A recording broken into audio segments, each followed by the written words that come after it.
ത്രിയേക ദൈവത്തിൻ്റെ വലിയ തിരുനാമത്തിന് മഹത്വമുണ്ടായിരിക്കട്ടെ. വന്യ ജോസഫ് റമ്പാച്ചൻ, വന്യ ഔഗൻ റമ്പാച്ചൻ,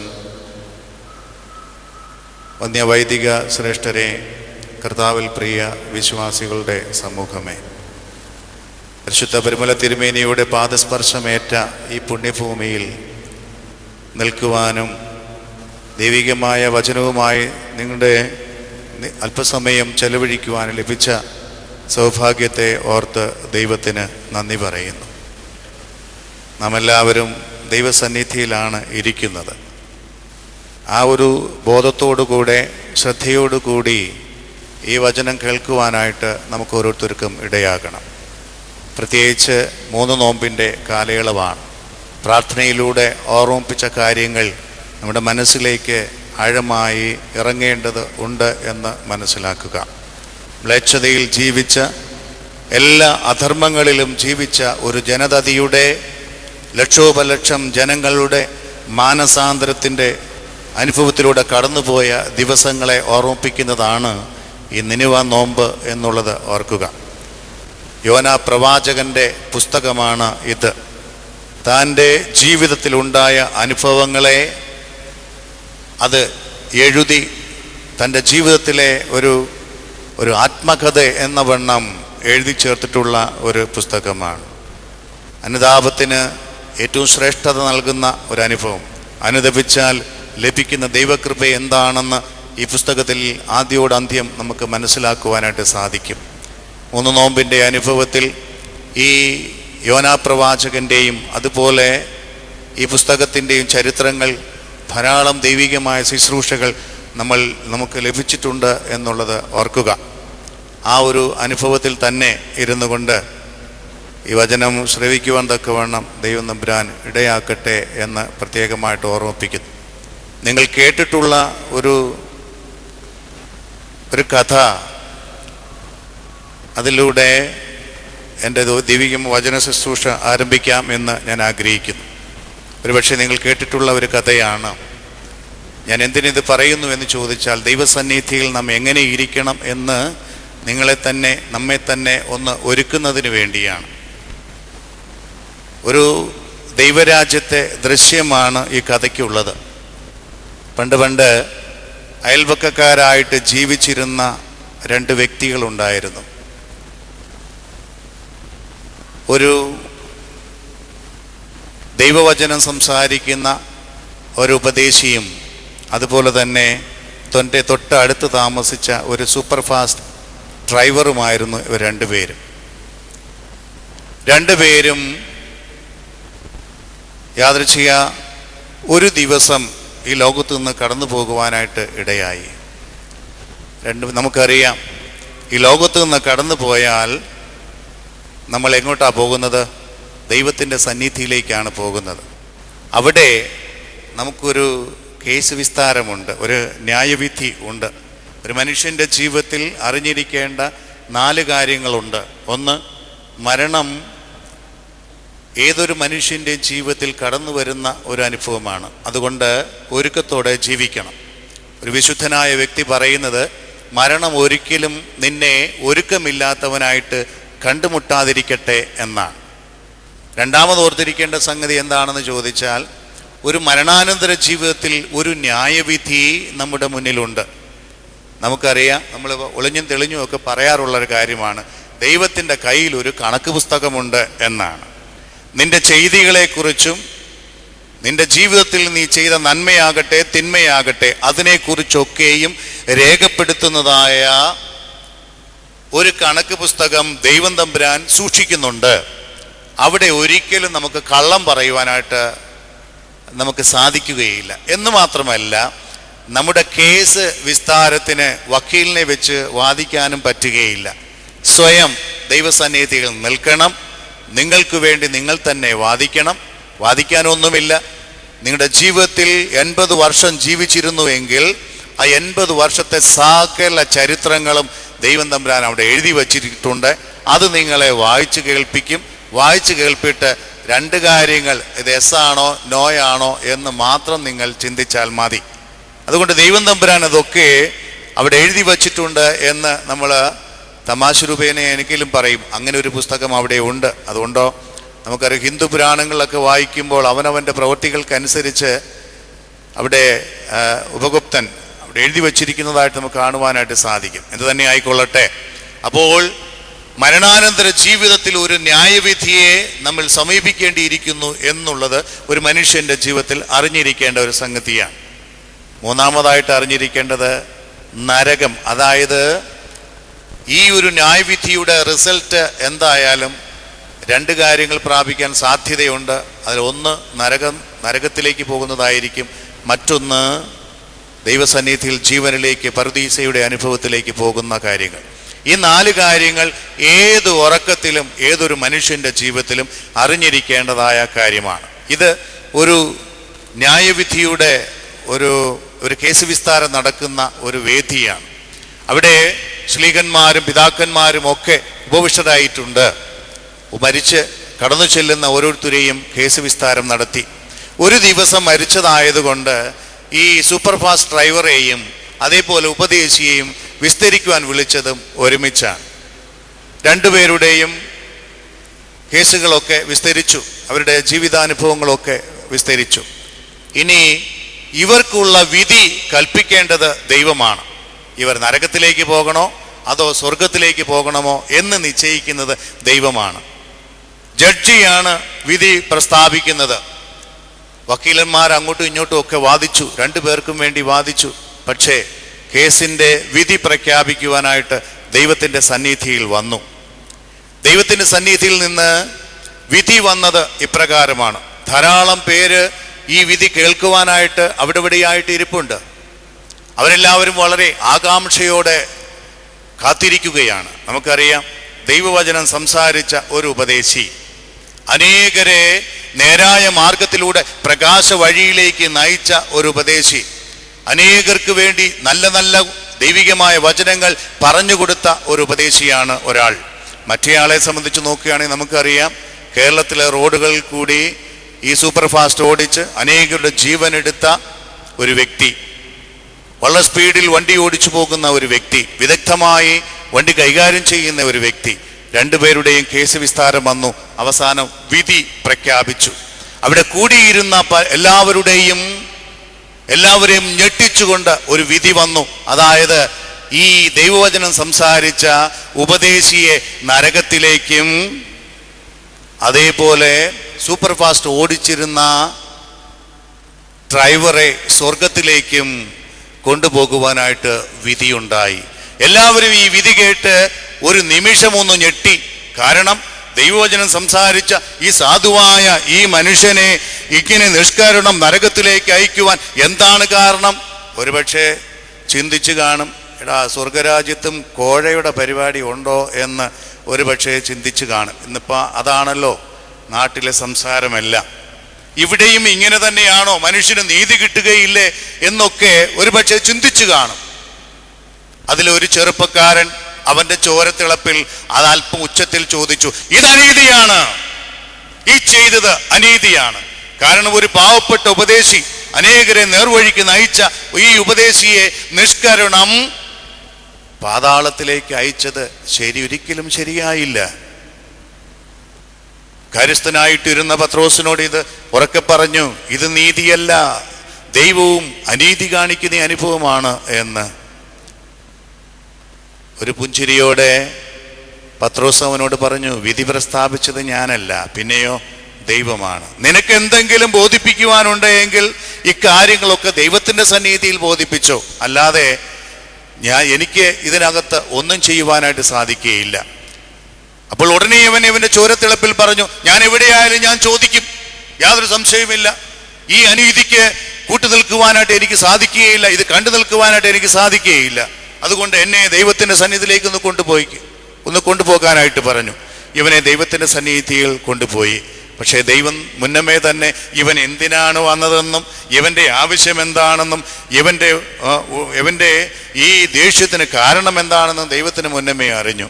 ഇവൻ കടന്നു വന്നപ്പോൾ ദൈവം തമ്പുരാൻ ഒരു പുഞ്ചിരിയോടെ പറഞ്ഞു, എന്താണ് നിനക്ക് ആവശ്യം? ഈ വിധിയിലുണ്ടായ കുഴപ്പം എന്താണെന്നല്ലേ നീ ചോദിക്കാനായിട്ട് പോകുന്നത്? ആ ഉപദേശിയോട് ഞാൻ ചെയ്തത് അനീതിയാണ് എന്നല്ലേ നീ പറയാനായിട്ട് പോകുന്നത്? അനേകരുടെ ജീവനെടുത്ത കേരളത്തിലെ കുണ്ടും കുഴിയും നിറഞ്ഞ റോഡിലൂടെ വണ്ടി ഓടിച്ച് അനേകരുടെ ജീവൻ അനേകരുടെ ജീവൻ എടുത്ത ഈ ഡ്രൈവറെ എന്തിന് സ്വർഗത്തിലേക്ക് കയറ്റി എന്നല്ലേ നീ ചോദിക്കാനായിട്ട് പോകുന്നത്? അതേ ദൈവമേ, അത് തന്നെയാണ് എൻ്റെ ആവശ്യവും, അത് തന്നെയാണ് എനിക്ക് അറിയേണ്ടത്. ദൈവം വളരെ പുഞ്ചിരിയോടെ പറഞ്ഞു, മകനെ, ഉപദേശി സംസാരിച്ചതെല്ലാം നല്ല കാര്യങ്ങളാണ് സംസാരിച്ചത്. അനേകരെ എൻ്റെ സന്നിധിയിലേക്ക് കൊണ്ടുവരുവാൻ അക്ഷീണം പ്രയത്നിച്ച, അക്ഷീണം ദൈവവചനം സംസാരിച്ച ഒരു മനുഷ്യനാണ് ആ പാവപ്പെട്ട ഉപദേശി. പക്ഷേ ഈ ഉപദേശി പറഞ്ഞതൊക്കെ നല്ല കാര്യമാണ്. പക്ഷെ കേട്ട ജനം എന്ത് ചെയ്തെന്നറിയാമോ? നല്ല നല്ല കാര്യങ്ങൾ പറഞ്ഞുകൊണ്ടിരുന്നു, ജനം കുത്തിയിരുന്ന് ഉറക്കം തൂങ്ങിക്കൊണ്ടിരുന്നു. അതുകൊണ്ട് നല്ല കാര്യങ്ങളാണ് ഉപദേശി പറഞ്ഞതെങ്കിലും ജനം അത് ചെവിക്കൊള്ളുകയോ ഒരുത്തൻ പോലും ദൈവസന്നിധിയിലേക്ക് വരികയോ ചെയ്തില്ല. എന്നാൽ ഈ സൂപ്പർ ഫാസ്റ്റ് ഓടിച്ച ഡ്രൈവറാകട്ടെ കേരളത്തിലെ റോഡുകൾ കുണ്ടും കുഴിയും ആയതുകൊണ്ടും ഈവൻ ഡ്രൈവിങ്ങിൽ അതീവ വിദഗ്ധനായിരുന്നത് കൊണ്ടും നല്ല സ്പീഡിലാണ് ഈ വണ്ടി ഓടിക്കൊണ്ടിരുന്നത് കൊണ്ടും ഈ സൂപ്പർ ഫാസ്റ്റ് ബസ്സിൽ സഞ്ചരിച്ചിരുന്ന എല്ലാവരും അവിടെ ഇരുന്ന് നെഞ്ചത്ത് കൈവച്ചോണ്ട് എൻ്റെ ദൈവമേ, എൻ്റെ ദൈവമേ, എൻ്റെ ദൈവമേ എന്ന് ഇങ്ങനെ പ്രാർത്ഥിച്ചോണ്ടായിരുന്നേ. പറഞ്ഞു മനസ്സിലായോ? ഓരോ കുഴിയിലും വീഴുമ്പോൾ ഉടനെ എൻ്റെ ദൈവമേ, എൻ്റെ ദൈവമേ. എല്ലാവരുടെയും പ്രാർത്ഥന ഇങ്ങനെയായിരുന്നു, എൻ്റെ ദൈവമേ, ഒരു നാഴിക്ക് മുമ്പ് എന്നെ എൻ്റെ ലക്ഷ്യസ്ഥാനത്ത് എത്തിക്കണേന്ന്. 1 മണിക്കൂറാണ് ആ വണ്ടിയിൽ യാത്ര ചെയ്തതെങ്കിൽ ഈ 1 മണിക്കൂറും അതിലിരുന്ന ജനമെല്ലാം പ്രാർത്ഥിച്ചത് എൻ്റെ ദൈവമേ, എൻ്റെ ദൈവമേ എന്ന് നെഞ്ചത്ത് കൈവച്ചുകൊണ്ടാണ് പ്രാർത്ഥിച്ചത്. അതുകൊണ്ട് ഏറ്റവും കൂടുതൽ ദൈവസാന്നിധ്യം കൊടുക്കുവാൻ സാധിച്ചത് ആർക്കാണ്? ഏറ്റവും കൂടുതൽ ജനത്തെ ദൈവമേ, ദൈവമേ എന്ന് വിളിക്കുവാനുള്ള അവസരം ഒരുക്കി കൊടുത്തത് ആർക്കാണ്? വെറുതെ ഇരിക്കരുത്. ആർക്കാണ്?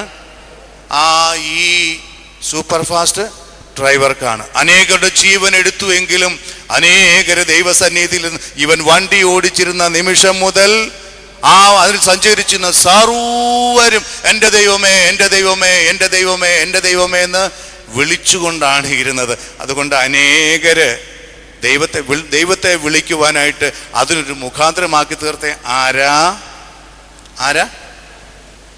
ഡ്രൈവറാ. അതുകൊണ്ട് എനിക്ക് നിങ്ങളോടൊരു അപേക്ഷയുണ്ട്. എന്താ പറയുന്നറിയാമോ? ഇനി പറയുവാനുള്ള കാര്യങ്ങളൊക്കെ ഞാനിവിടെ നിന്നുകൊണ്ട് അങ്ങോട്ട് പറയും. പറഞ്ഞു കഴിഞ്ഞാൽ നിങ്ങൾ ഇച്ചിരി കൂടെ കഴിയുമ്പം അവിടെ ഇരുന്നുകൊണ്ട് പറയാം, അച്ഛൻ ഇങ്ങോട്ട് വാ, ഇങ്ങോട്ട് വാ, ഇങ്ങോട്ട് വാന്ന്. അത് ഇന്ന് മാത്രമല്ല, ഉപവാസത്തോടു കൂടി വന്നിരിക്കുന്നവരാ പലരും. അതുകൊണ്ട് രാവിലെ കഴിക്കേണ്ടതൊന്നും കഴിച്ചു കാണുകയില്ല. അപ്പോൾ അല്പക്ഷീണം ഉണ്ടാകാൻ സാധ്യതയുണ്ട്. അതുകൊണ്ട് ദയവ് ചെയ്ത് ഒരു കാര്യം നിങ്ങൾ ചെയ്യണം. ഞാൻ ദൈവവചനം ഇന്ന് ഇവിടെ പറയുവാൻ നിയോഗിക്കപ്പെട്ട ഒരു വ്യക്തിയാണ്. ഞാനിവിടെ നിന്ന് ദൈവവചനം പറയുമ്പോൾ നിങ്ങൾ അവിടെ ഇരുന്ന് ഉറങ്ങി സഹകരിച്ച് എന്നെ വെറുതെ നരകത്തിലേക്ക് പോക്കാനുള്ള അവസരം ഒരുക്കരുത് കേട്ടോ.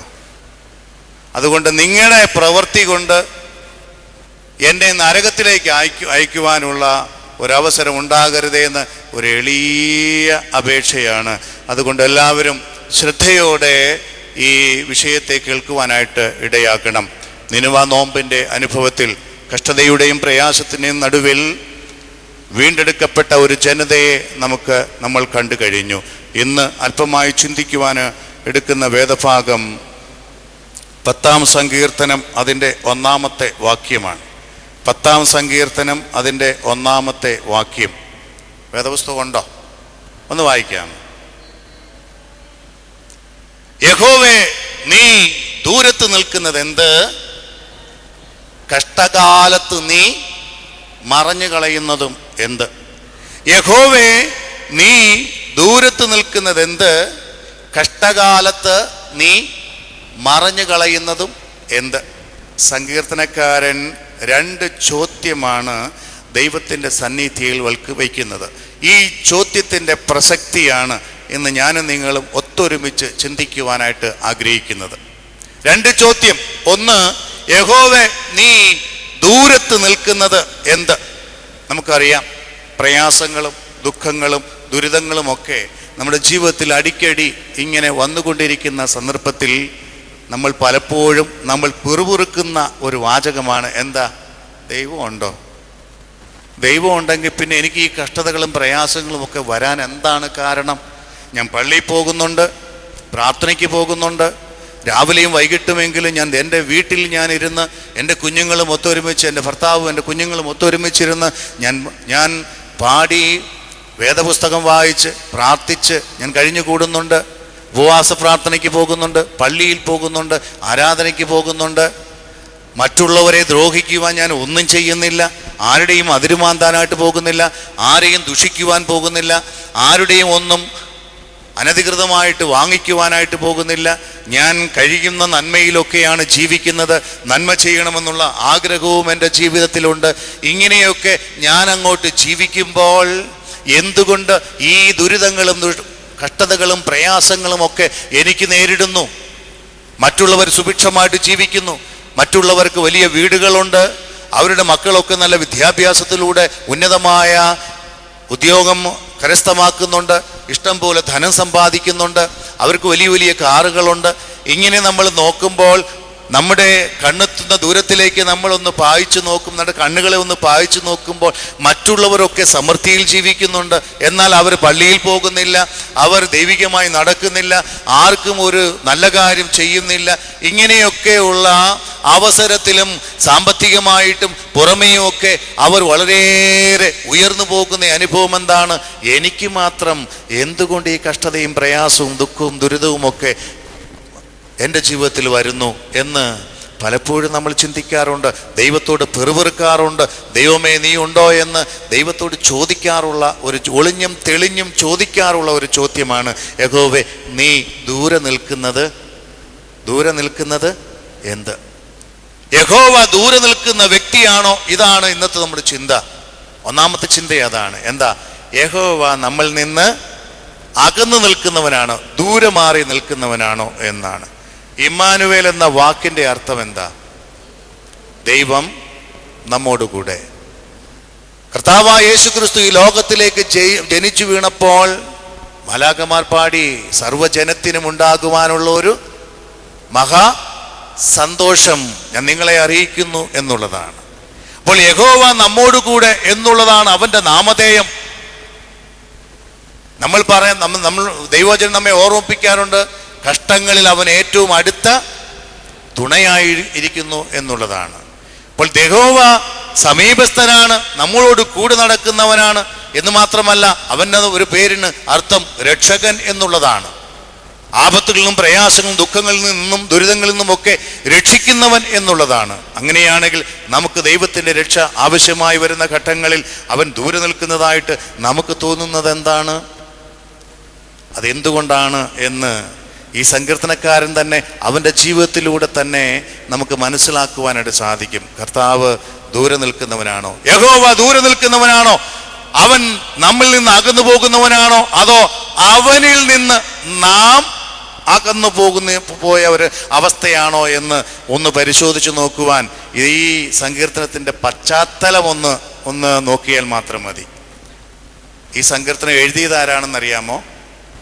പെട്ടെന്ന് പറ, എഴുതിയതാരാ? അതിന് ഒരു ഹെഡിങ് കൊടുത്തിട്ടുണ്ടോ മോളെ? അവിടെ 10-ാം സങ്കീർത്തനം ഒരു ഹെഡിങ് ഉണ്ടോ?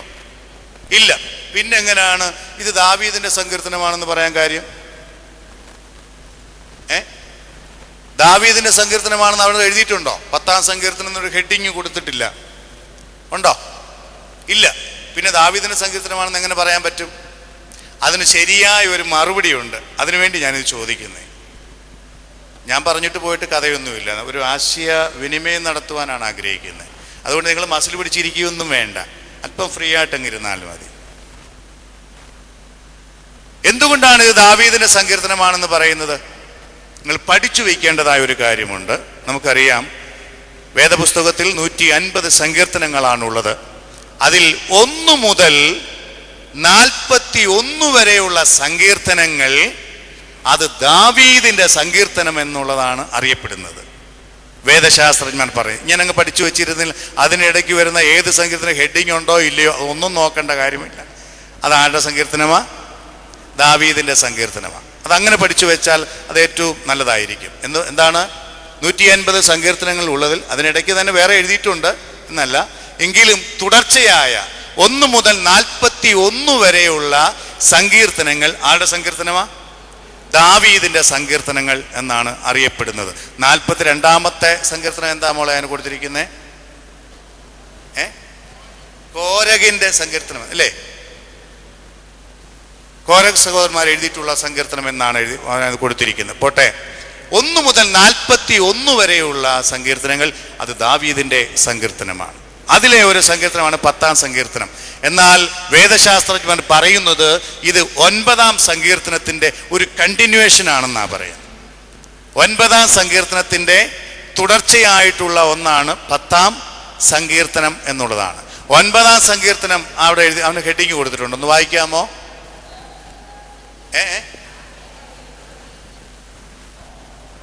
സംഗീത പ്രമാണിക്ക് ഒന്നാമത് നല്ല എക്കോ ഉണ്ട്, അതുകൊണ്ട്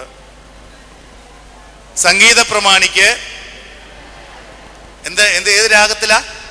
പുത്രമരണ രാഗത്തിൽ ദാവീദിന്റെ ഒരു സങ്കീർത്തനം.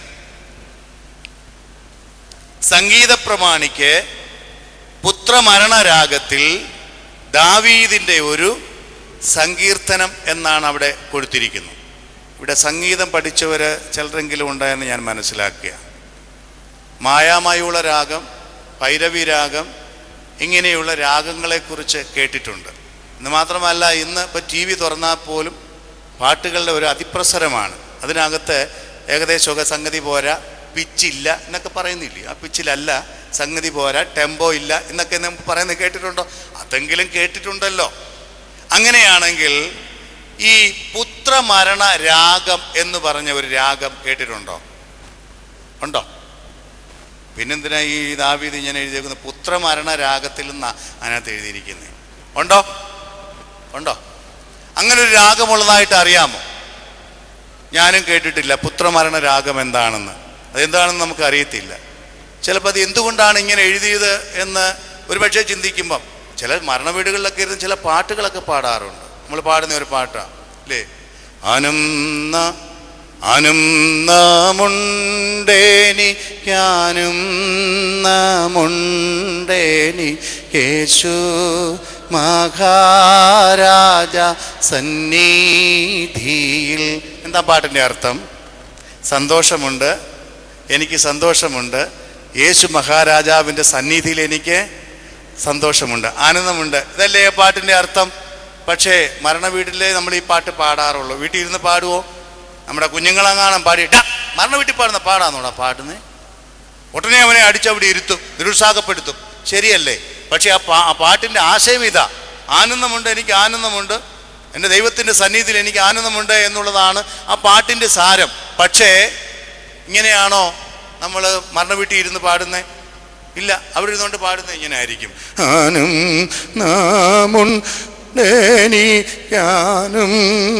നാമുണ്ടേനി യേശു മഹാരാജ സന്നിധിയിൽ.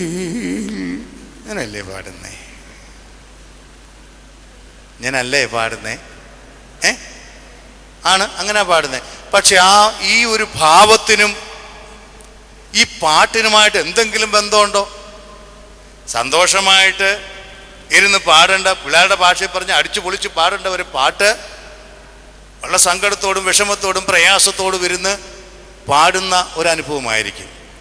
ഒരുപക്ഷേ ഈ പുത്രനോ അല്ലെങ്കിൽ ബന്ധുമിത്രാദികളോ മരിച്ചു കിടക്കുന്ന അനുഭവത്തിൽ നമുക്ക് പാടാൻ പറ്റുമോ? എന്നാൽ അങ്ങനെ പാട്ട് എഴുതിയ ഒരു മഹാനുണ്ട്. ആരാ? സാധു കൊച്ചുകുഞ്ഞുപദേശി. തൻ്റെ മകൻ മരിച്ചു കിടക്കുന്ന സന്ദർഭത്തിൽ അദ്ദേഹം പാടിയ ഒരു പാട്ടാണ്: ദുഃഖത്തിൻ്റെ പാനപാത്രം കർത്താവൻ്റെ കയ്യിൽ തന്നാൽ സന്തോഷത്തോടാതു വാങ്ങി ഹല്ലേലൂയ പാടിയിടും ഞാൻ. എപ്പോഴാ? തൻ്റെ മകൻ മരിച്ചു കിടക്കുന്ന സന്ദർഭത്തിൽ വേദനയോടെ ആ വേദനകളൊക്കെയും ഉള്ളിലൊതുക്കിക്കൊണ്ട് ദൈവത്തിന്റെ സന്നിധിയിൽ പാടുകയാണ്. ദുഃഖത്തിന്റെ പാനപാത്രം കർത്താവേ നീ എൻ്റെ കയ്യിലേക്കൊന്ന് വെച്ചു തന്നാൽ ഞാനത് സന്തോഷത്തോടെ ഏറ്റുവാങ്ങി നിനക്ക് ഹല്ലേലൂയ പാടും. ആർക്ക് പറയുവാനായിട്ട് സാധിക്കും? ഞങ്ങൾ വൈദികരാണ്. പല വീടിലെയും വേദനകളും പ്രയാസങ്ങളും നേരിൽ കണ്ടും വേദനിച്ചിട്ടുള്ള മനുഷ്യരാണ് ഞങ്ങൾ അഭിഷിക്തരാണ് എങ്കിലും ഒരു മാനുഷികമായ ഹൃദയം ഞങ്ങളിലുമുണ്ട്. പലരുടെയൊക്കെയും വേദനകൾ കാണുമ്പോൾ ആ വേദനയോടൊപ്പം നമുക്കും പ്രയാസങ്ങളും ദുഃഖങ്ങളും ദുരിതങ്ങളും ഒക്കെ വരും. ചിലരെയൊക്കെ ഞങ്ങൾ ആശ്വസിപ്പിക്കാറുണ്ട്. അച്ചായ പോട്ടെ, ഇത്രയും കരയരുതേ, വിഷമിക്കരുതേ, പ്രയാസപ്പെടരുതേ, ദൈവം നല്ലതേ വരുത്തൂ, ഇതൊക്കെ പറഞ്ഞുകൊണ്ട് അവരെ ആശ്വസിപ്പിക്കാറുണ്ട്. പക്ഷേ വർഷങ്ങൾക്ക് മുമ്പ് സ്വന്തം പിതാവ് മരിച്ച് ഈ കിടക്കയിൽ കിടക്കുന്ന അനുഭവം കണ്ട് ഒരിക്കലും മറ്റുള്ളവരുടെ ആശ്വാസത്തിന് ചെവി കൊടുക്കാതെ പൊട്ടിപ്പൊട്ടിക്കരഞ്ഞ അനുഭവമുണ്ട്. സ്വന്തം പിതാവ് ഈ ലോകത്ത് നിന്ന് കടന്നു പോയപ്പോൾ ഒരാശ്വാസ വാക്കുകൾക്കും അവിടെ സമാധാനം ലഭിച്ചില്ല എന്നുള്ളതാണ് അതിൻ്റെ സത്യം. അവനവൻ്റെ നേർക്ക് വരുമ്പോഴേ അതിൻ്റെ ആഴത്തെക്കുറിച്ച് മനസ്സിലാക്കുവാനായിട്ട് സാധിക്കുകയുള്ളൂ. അവനവൻ്റെ നേർക്ക് വരുമ്പോൾ മാത്രമേ, അനർത്ഥങ്ങളും പ്രയാസങ്ങളും വരുമ്പോൾ മാത്രമേ ആ ദുഃഖത്തിൻ്റെ ആഴം മനസ്സിലാക്കുവാനായിട്ട് സാധിക്കുകയുള്ളൂ. മറ്റുള്ളവരുടെ വേദനകൾ അത്ര കണ്ട് ഉൾക്കൊള്ളുവാനായിട്ട് നമുക്ക് സാധിച്ചില്ല എന്ന് വരും. ഇവിടെ ദാവീദിന്റെ ഒരു സങ്കീർത്തനമാണ്. നമുക്കറിയാം, ദാവീദിന്റെ ജീവിതത്തിൽ 2 പുത്രന്മാർ അവന്റെ ജീവിതത്തിൽ നഷ്ടപ്പെടുന്നുണ്ട്. ഒന്ന് ആരാന്നറിയാമോ? അവനെ ഏറെ സ്നേഹിക്കുകയും അവനെ ഏറെ വെറുക്കുകയും ചെയ്ത ഒരു മകനുണ്ടായിരുന്നു. അവന്റെ പേരെന്നാ? അബ്ശാലോം. അവൻ ഏറെ സ്നേഹിക്കുകയും എന്നാൽ പിതാവിനെ ഏറെ വെറുക്കുകയും ചെയ്ത ഒരു മനുഷ്യൻ. അവന്റെ ആഗ്രഹം എന്തായിരുന്നു? പിതാവിനെ സ്ഥാനഭ്രഷ്ടനാക്കിക്കൊണ്ട് ആ സ്ഥാനത്ത് രാജാവായി വാഴുക എന്നുള്ളതായിരുന്നു ആരുടെ ആഗ്രഹം?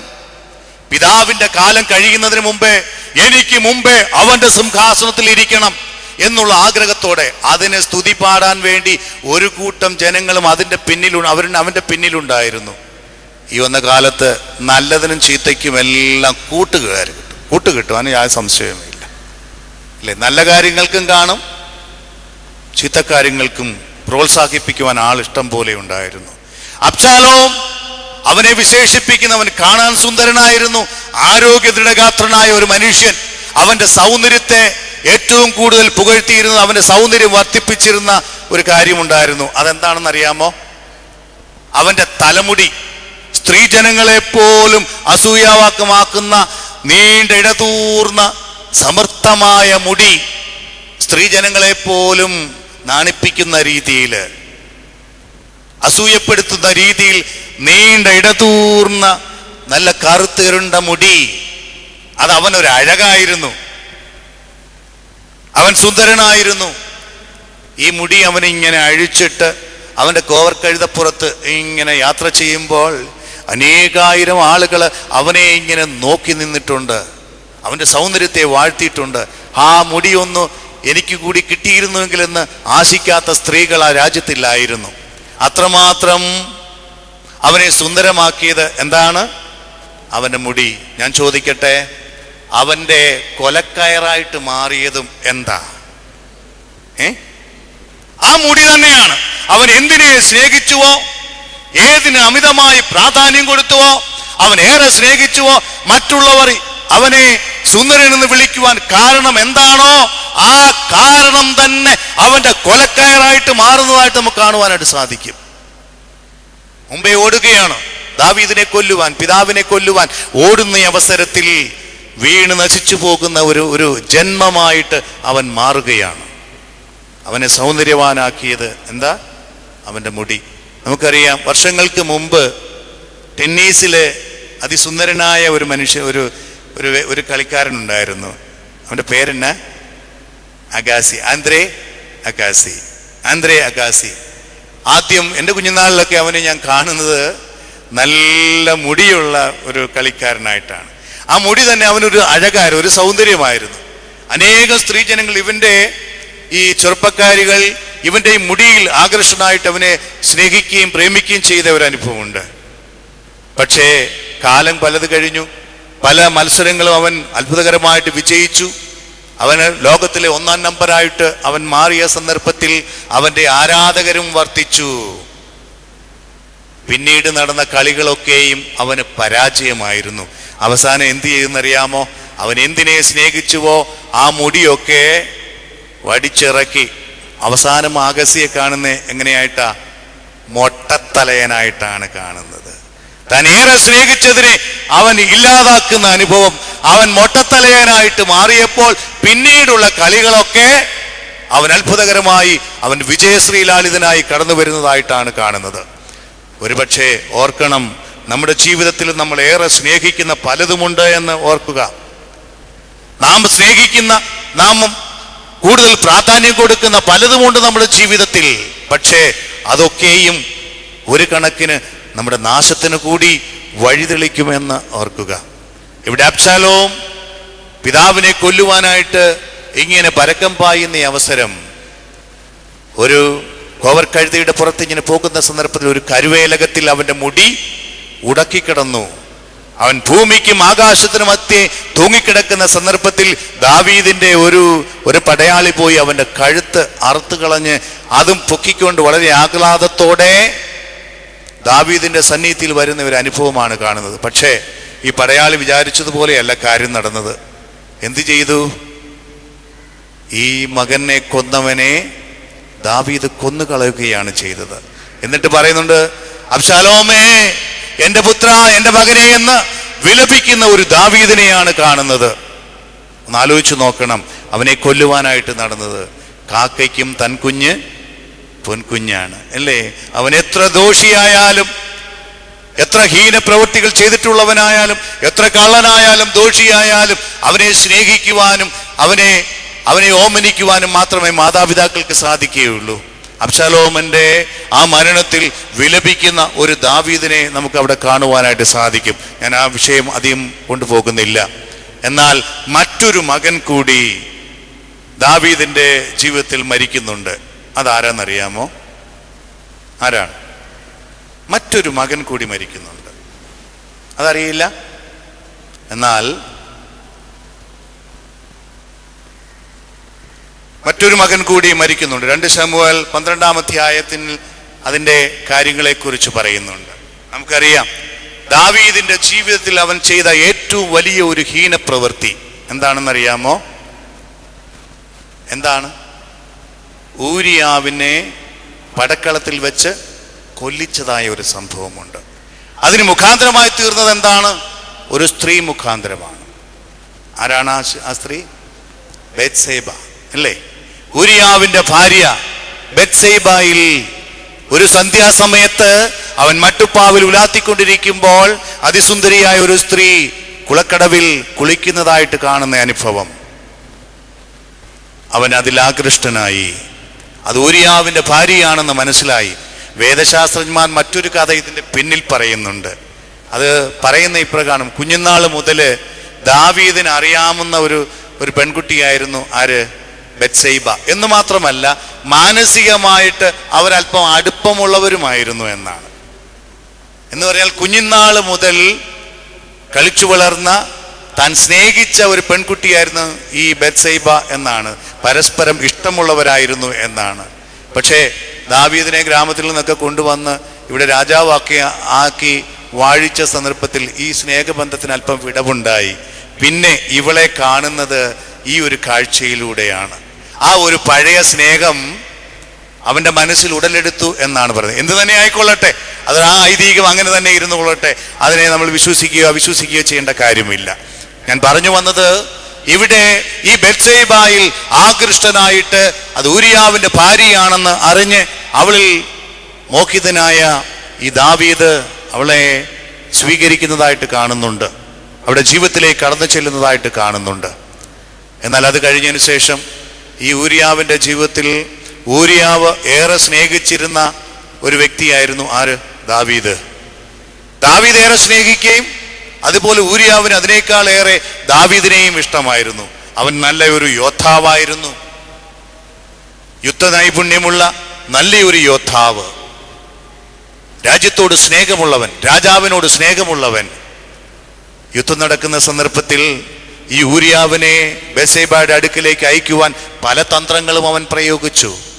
പക്ഷേ ഊരിയാവ് പറയുന്നുണ്ട്, എൻ്റെ രാജ്യം സങ്കടത്തിലും പ്രയാസത്തിലും യുദ്ധത്തിൻ്റെ അനുഭവത്തിലിരിക്കുമ്പോൾ ഞാൻ എൻ്റെ ഭവനത്തിലേക്ക് കടന്നു പോവുകയില്ല എന്ന് വാശി പിടിക്കുന്ന ഒരു ഊരിയാവ്. അവൻ തൻ്റെ വീട്ടിലേക്ക് പോവുകയില്ലായിരുന്നു. അവസാനം ഈ പാപത്തിൽ നിന്ന് എങ്ങനെ രക്ഷപ്പെടണമെന്ന് ദാവീദ് ആലോചിച്ചപ്പോൾ ദാവീദ് ഒരു തീരുമാനമെടുത്തു. ഊരിയാവിനെ കൊന്നുകളയുവാനുള്ള ഒരു തീരുമാനം. ഒരു എഴുത്തെഴുതി ഊരിയാവിന്റെ കൈവശം കൊടുത്തു വിടുകയ, പടനായകന് കൊടുക്കുവാൻ. എന്താണ് ആ എഴുത്തിൽ? അവന്റെ കൊലയ്ക്കുള്ള അച്ചാരം എഴുതി വാങ്ങിച്ചുകൊണ്ടാണ് ഇവൻ പോകുന്നത്. ഒന്ന് ആലോചിച്ച് നോക്കിക്കേ.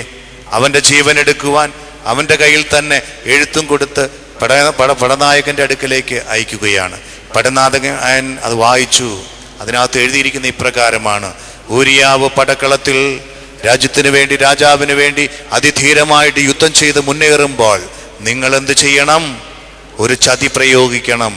ഊരിയാവിനെ മുന്നിലേക്ക് അയച്ചിട്ട് നിങ്ങൾ പുറകോട്ട് മാറണം എന്ന് പറഞ്ഞാൽ ശത്രുക്കളുടെ വെട്ടേറ്റ് അവൻ പടക്കളത്തിൽ മരിച്ചു വീഴണം.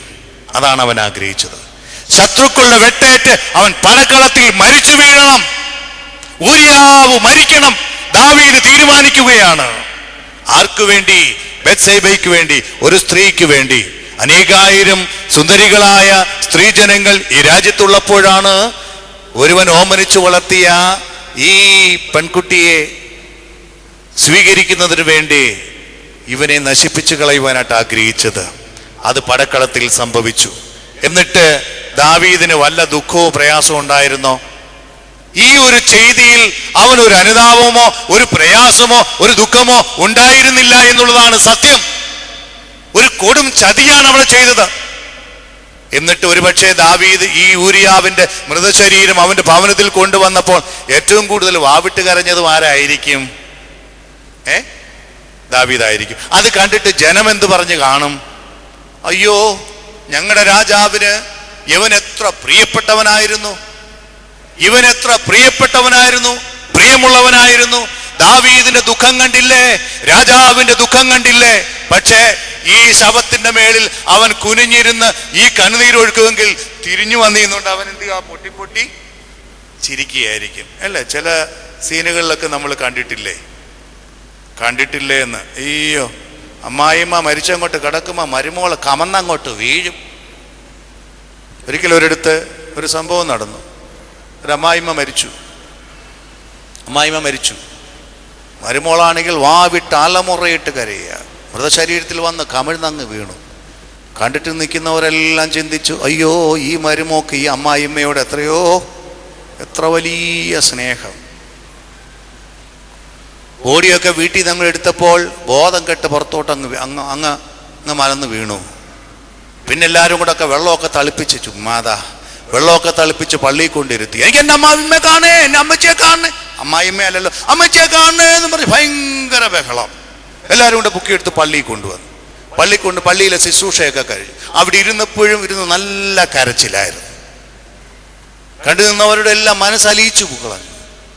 അവസാനം പള്ളി ശുശ്രൂഷയെ കഴിഞ്ഞ് സെമിത്തേരി കൊണ്ടുപോയി കല്ലറയുടെ മേളി വെച്ചിട്ട് പെട്ടിയെടുത്തടച്ചു. അവസാനം 4 കുറ്റിയാണ് അതിനകത്ത് ഇടേണ്ടത്. 3 കുറ്റി ഇടാൻ പറ്റി, 1 കുറ്റി ഇടാൻ പറ്റുന്നില്ല. അന്നേരം ആരാണ്ട് അവിടെ നിന്നുകൊണ്ട് പറഞ്ഞു. ഈ സമയത്ത് അടച്ചങ്ങോട്ട് കഴിഞ്ഞപ്പോൾ വീണ്ടും ഇവക്ക് ബോധക്കേട് വന്ന് 4 പേരുടെ കൈ കിടക്കുക മരുമോള്. അന്നേരമാണ് അവിടെ നിന്നുകൊണ്ട് ആരാണ്ട് പറഞ്ഞു, 3 കുറ്റി ഇട്ടിട്ടില്ല, ഇനി 1 കുറ്റി ഇടണ്ട. ഉടനെ അവൻ പറഞ്ഞു, അയ്യോ, ആ കുറ്റിയും കൊണ്ടിടണേ. അബദ്ധത്തിലെങ്ങാണ് നീ ഈ കുറ്റിയും പറിച്ചുകൊണ്ട് വീണ്ടും ഈ അമ്മായിമ്മ വീട്ടോട്ട് വന്നാലേ എങ്ങനെ ഇരിക്കുന്ന സ്നേഹം, കമന്ന് വീണ് സ്നേഹം.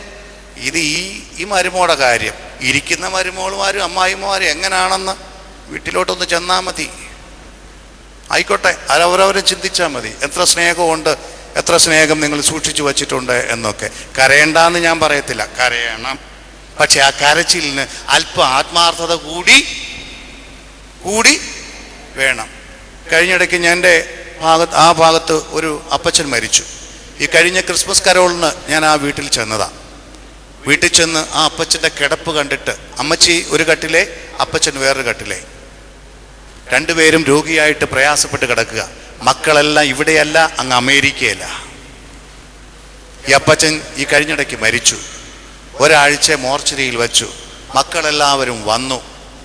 അപ്പച്ചന് അന്ന് കിടന്ന ആ ക്രിസ്മസ് കരോളിന് ഞാൻ അവിടെ ചെന്നപ്പോൾ ആ വീട്ടിലൊന്ന് കയറിയപ്പോൾ ആ അപ്പച്ചൻ്റെ ദേഹത്ത് ഒരു തരമ്പ് തുണി പോലും ഇല്ലാത്ത അവസ്ഥ, വൃത്തികേടിൽ കിടക്കുന്ന ഒരു കാഴ്ച അത് കാണാനിട്ടിടയായി.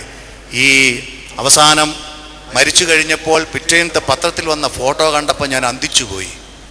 കാരണം ഇത്ര സുന്ദരനായ ആഠ്യത്വമുള്ള ഒരു അച്ചായൻ ഇരിക്കുന്നത് കണ്ടു. ഇവിടെ ആരും ആ ഭാഗത്തുനിന്നും ഉള്ളവരില്ലേ? ഇറങ്ങി വരുമ്പോൾ എനിക്ക് കുഴപ്പമുണ്ടാക്കല്ലേ. എന്തായാലും ഇന്ന് വരത്തില്ലെന്ന് എനിക്ക് നല്ല ഉറപ്പാ. കാരണം എന്തുവാ, അർത്താല പോട്ടെ. നല്ല ആഠ്യത്വമുള്ള ഒരു അപ്പച്ചൻ അവസാനം ഒരാഴ്ച വെച്ചിരുന്ന് ഈ ശവസംസ്കാരത്തിന് വേണ്ടി അവിടെ ചെന്നപ്പോഴാണ് കണ്ടത് എല്ലാ മരുമക്കളും മക്കളുമെല്ലാം ഒരേ വേഷം. എനിക്ക് തോന്നുന്നത് ഇത് തയ്പ്പിക്കാനാ ഒരാഴ്ച വെച്ചിരുന്നത്. എല്ലാം നല്ല യൂണിഫോമിൽ. എന്നിട്ട് തിരുമേനിയൊക്കെ വിളിച്ച്, അച്ഛന്മാരെയൊക്കെ വിളിച്ച് നല്ല ആർഭാടമായിട്ട് നടത്തിയ ഒരു ശവസംസ്കാരം ഞാൻ ആലോചിക്കുകയായിരുന്നു. അവിടെ നിന്നുകൊണ്ട് സത്യം പറഞ്ഞാൽ ആ ശവസംസ്കാര ശുശ്രൂഷയിൽ നിൽക്കുമ്പം എൻ്റെ മനസ്സിലെ ചിത്രം ഉടുതുണി പോലും ഇല്ലാതെ ആ കട്ടിലിൽ വൃത്തികേടിൽ കിടക്കുന്ന ആ അപ്പച്ചൻ്റെ രൂപമായിരുന്നു. നീ മരിക്കുമ്പം 4 പുത്തൻ നിനക്ക് ചെലവഴിച്ച് എല്ലാവരും നല്ല യൂണിഫോമിലിരുന്ന് ഞാൻ എൻ്റെ അപ്പച്ചൻ്റെ ശവസംസ്കാരം ഭംഗിയായിട്ട് നടത്തി എന്ന് പറയാത്ത ഒരു കാര്യവുമില്ല. ജീവിതത്തിൽ നീ എന്തെങ്കിലുമൊക്കെ മാതൃകയാക്കണം. ഇവിടെ ഊരിയാവിനെ കൊല്ലിച്ചിട്ട് അവൻ്റെ വീട്ടിൽ വന്ന് നടന്ന ഒരു വലിയ നാടകം. ജനമെല്ലാം അവനിൽ വിശ്വസിച്ചു. അയ്യോ, ഊരിയാവിനോട് ഇത്രമാത്രം സ്നേഹമുള്ളവനായിരുന്നോ, ഇവൻ എത്രമാത്രം സ്നേഹിച്ചിരുന്നു എന്നൊക്കെ ചിന്തിച്ചു. പക്ഷേ ദാവീദിന്റെ മനസ്സിൽ എന്താണെന്ന്, ഇവൻ പോയി കഴിഞ്ഞു, ഇനി എനിക്ക് അവളെ സ്വന്തമാക്കാം, ആരും എന്നോട് ചോദിക്കാനില്ല. ഈ സങ്കടം അവിടെ കാണിച്ചു. ദിവസങ്ങൾ കഴിഞ്ഞപ്പോൾ ഈ ബത്ശേബയെ, ആ ഊരിയാവിന്റെ ഭാര്യയെ അവൻ ഭാര്യയായിട്ട് സ്വീകരിച്ചു. അപ്പോഴും ജനം നെഞ്ചത്ത് കൈവച്ചു, സന്തോഷിച്ചു. എന്താ, അയ്യോ, നമ്മുടെ ഈ ദാവീദ് രാജാവല്ലാതെ ആരും ഇതുപോലൊരു ത്യാഗം ചെയ്യുകയില്ല. കാരണം അവന്റെ കുടുംബം അനാഥമായി പോകല്ലേ എന്ന് കരുതി അവന്റെ ഭാര്യയെ പോലും സ്വന്തം ഭാര്യയായി സ്വീകരിച്ച് അവൻ മാതൃക കാണിച്ചിരിക്കുക. അയ്യോ, എന്ത് സന്തോഷം! ജനമെല്ലാം അവന്റെ കൂടെ. നമ്മുടെ ദാവീദ്, നമ്മുടെ രാജാവ് എത്ര ധർമ്മിഷ്ഠനായ മനുഷ്യൻ, എത്ര മനസ്സലിവുള്ള മനുഷ്യൻ, എത്ര അനുകമ്പയുള്ള മനുഷ്യൻ. ഉള്ളിൻ്റെ ഉള്ളിൽ എന്താണെന്ന് എനിക്കും നിങ്ങൾക്കും അറിയാം. പക്ഷേ ദൈവത്തിന് തള്ളിക്കളയുവാനായിട്ട് ഇഷ്ടമില്ലായിരുന്നു.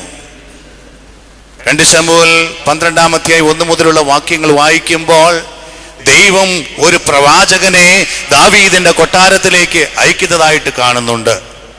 ആ പ്രവാചകന്റെ പേര് എന്താണ്? നാഥാൻ പ്രവാചകൻ. നാഥാൻ പ്രവാചകൻ കൊട്ടാരത്തിൽ വന്നിട്ട് ഒരു കഥ പറഞ്ഞു. എന്താ കഥ? അല്ലയോ രാജാവേ, നിന്റെ രാജ്യത്തിൽ ഒരു അനീതി നടന്നിരിക്കുക. എന്താണ്? ദാവീദിന്റെ കൊട്ടാരത്തിലേക്ക് ഈ പ്രവാചകൻ കടന്നു ചെന്നപ്പോൾ അവനെ സ്വീകരിക്കേണ്ട രീതിയിൽ അവനെ സ്വീകരിച്ചു. അയ്യോ പ്രവാചകനോ, അയ്യോ ഞാൻ അങ്ങോട്ട് വരുമായിരുന്നല്ലോ. വന്ന് ഉപവിഷ്ടനായാലും സന്യാസിമാരെ കൊണ്ട് ഉപവിഷ്ടനാക്കുന്നത് നമുക്ക് കണ്ടിട്ടുണ്ട്. വളരെ സന്തോഷത്തോടു കൂടി അവനെ ഈ പ്രവാചകനെ ആനയിച്ചിരുത്തി അവനൊരു കഥ പറയുന്നു. അല്ലയോ രാജാവേ, നിന്റെ രാജ്യത്തിൽ അനീതി നടന്നിരിക്കുന്നു. എന്താണ്? അയൽപക്കക്കാരായി ജീവിക്കുന്ന 2 വ്യക്തികൾ. ചുരുക്കി ഞാൻ അങ്ങ് പറയാം, സമയം ചുരുക്കം കൊണ്ട്. ഒരുവൻ ധനികനായ മനുഷ്യൻ, 100 കണക്കിന് ആടുമാടുകൾ ഉണ്ടായിരുന്നു. അവന്റെ തൊട്ടയലത്ത് ഒരു കുടിൽ കെട്ടി ഒരു പാവപ്പെട്ട ഒരു മനുഷ്യൻ, അവൻ ഓമനിച്ച് വളർത്തുന്ന ഒരു പെണ്ണാട്ടിൻകുട്ടി അവനുണ്ടായിരുന്നു. എന്നാൽ ഒരു വഴിപോക്കൻ, ഒരു വിരുന്നുകാരൻ ഈ ധനികനായ മനുഷ്യന്റെ വീട്ടിൽ വിരുന്നു വന്നപ്പോൾ 100 കണക്കിന് ആടുമാടുകളുള്ള അവന്റെ ആടുമാടുകളിൽ നിന്ന് ഒന്നിനെ പിടിച്ച് അറുത്ത് ഈ വിരുന്നുകാരന് വിരുന്നൊരുക്കി കൊടുക്കാതെ ആ പാവപ്പെട്ടവന്റെ കുടിലേക്ക് ചെന്ന് അവൻ ഓമനിച്ച് വളർത്തിയ പെണ്ണാട്ടിൻകുട്ടിയെ പിടിച്ചുകൊണ്ടുവന്ന് ഈ വിരുന്നുകാരന് വേണ്ടി വിരുന്നൊരുക്കി കൊടുത്തു. ഇത് കേട്ട മാത്രയിൽ ദാവീദ് സിംഹാസനത്തിൽ ചാടി എഴുന്നേറ്റു. അവൻ വാളമൂരിക്കൊണ്ട് ചാടി എഴുന്നേറ്റിട്ട് പറയുകയാണ്, ആ ദുഷ്ടനായ മനുഷ്യൻ, ആ നീചനായ മനുഷ്യൻ, അവൻ ആരായാലും, മിമിക്രിക്കാരൻ പറഞ്ഞതുപോലെ, ഒരു പ്രാവശ്യം മരിച്ചാൽ പോരാ, പിന്നെ അവൻ 4 പ്രാവശ്യം ചാവണം. ഇല്ലേ, ചില നസീറിന്റെ സിനിമയിലൊക്കെ ചില മിമിക്രിക്കാരെ അന്വേഷിക്കുന്നുണ്ട്. ആ ടിഷ്യൂ നീ ചത്തു, നീ എഴുന്നേറ്റ് വീണ്ടും വരുവാണ്, ആ ടിഷ്യൂ വീണ്ടും ചത്തു എന്ന് പറഞ്ഞതുപോലെ ഇവൻ ഒരു വർഷം ചത്താ പോരാ, പിന്നെ 4 ഇരട്ടി ഞാൻ അവനോട് പ്രതികാരം ചെയ്യും. ഒരു പ്രതിജ്ഞ എടുത്തു. വലിയ ശബ്ദത്തോടെ, ആക്രോശത്തോടെ അവൻ ചാടി എഴുന്നേറ്റ് ഈ വാചകം പറഞ്ഞപ്പോൾ നാഥാൻ പ്രവാചകൻ അതിനേക്കാൾ ഉച്ചത്തിൽ ചാടി എഴുന്നേറ്റുകൊണ്ട് പറയുകയാണ്, ആ നീചനായ മനുഷ്യൻ, ദുഷ്ടനായ മനുഷ്യൻ, ആ മനുഷ്യൻ നീ തന്നെ. ദാവീദേ, നീയാണ് ആ മനുഷ്യൻ. ഈ ദുഷ്ടനായ മനുഷ്യൻ, നീചനായ മനുഷ്യൻ, അവൻ മറ്റാരുമല്ല, നീയാണ്. ദാവീദിന്റെ കയ്യിൽ നിന്ന് വാളൊക്കെ തെറിച്ചു പോയി കാണും, സംശയമൊന്നുമില്ല. കാരണം അവൻ ഒരു പ്രാവശ്യം മരിച്ചാൽ പോരാ, അവനോട് 4 ഇരട്ടി ഞാൻ പ്രതികാരം ചെയ്യും എന്ന് പറഞ്ഞ ദാവീദ്, അവനാണ് ആ പാപിയായ നീചനായ ദുഷ്ടനായ മനുഷ്യൻ എന്ന് നാഥാൻ പ്രവാചകൻ പറഞ്ഞപ്പോൾ അവൻ ഞെട്ടിവിറച്ചു പോയി. അല്ലേ? നമ്മുടെ പിതാക്കന്മാര് ശീമാ നമസ്കാരത്തിൽ ഈ ഒരു സന്ദർഭത്തെ ഒരു 4 വരി കവിതയിൽ എഴുതി വച്ചിട്ടുണ്ട്. ശീമാ നമസ്കാരം എന്ന് പറഞ്ഞാൽ എന്തുവാ? ശീമാ നമസ്കാരം എന്നാൽ എന്ത്? കണ്ടിട്ടുണ്ടോ?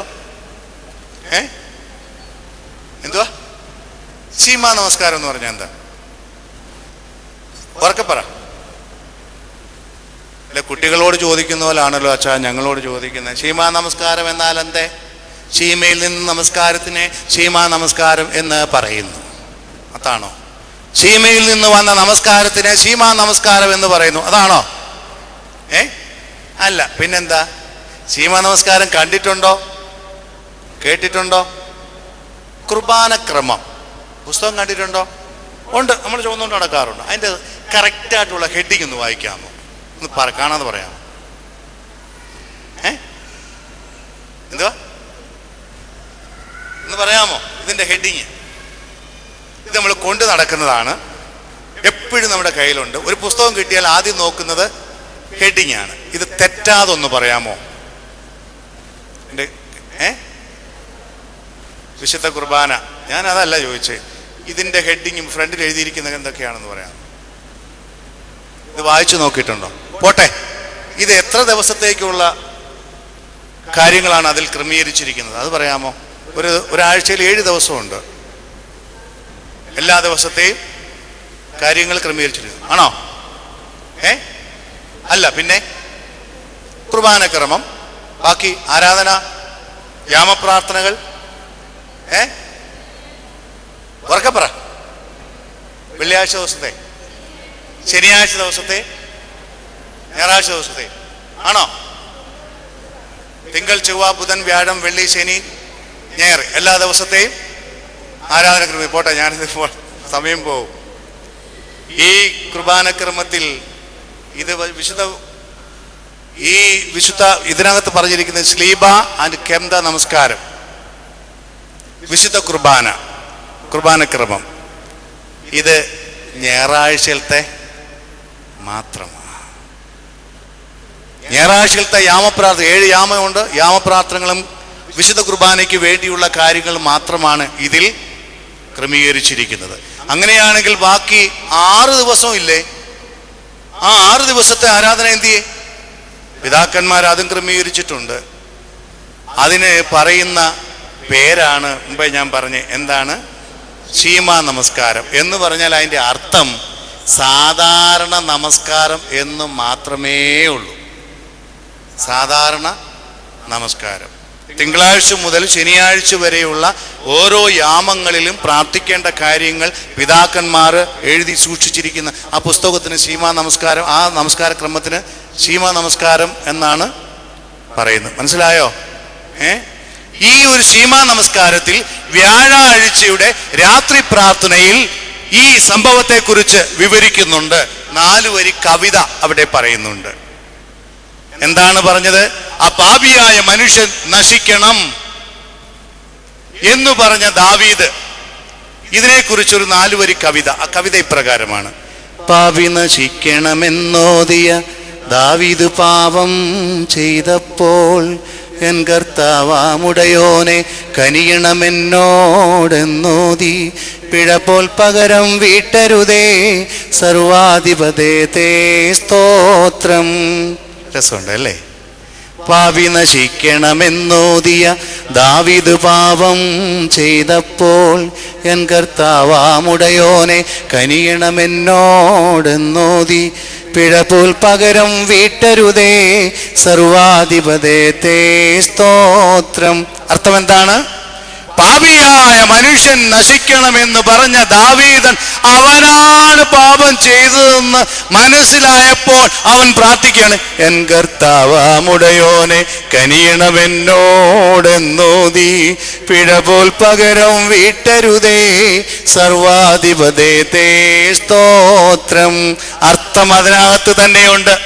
പാപിയായ മനുഷ്യൻ നശിക്കണമെന്ന് പറഞ്ഞ അവനാണ് ആ പാപി എന്ന് മനസ്സിലായപ്പോൾ അവൻ പറയുകയാണ്: എന്റെ പൊന്നു കർത്താവേ, എന്നോട് മനസ്സലിവ് തോന്നണമേ, എന്റെ പിഴയ്ക്ക് തക്കവണ്ണം എന്നോട് യാതൊരു പ്രതികാരവും ചെയ്യരുതേ.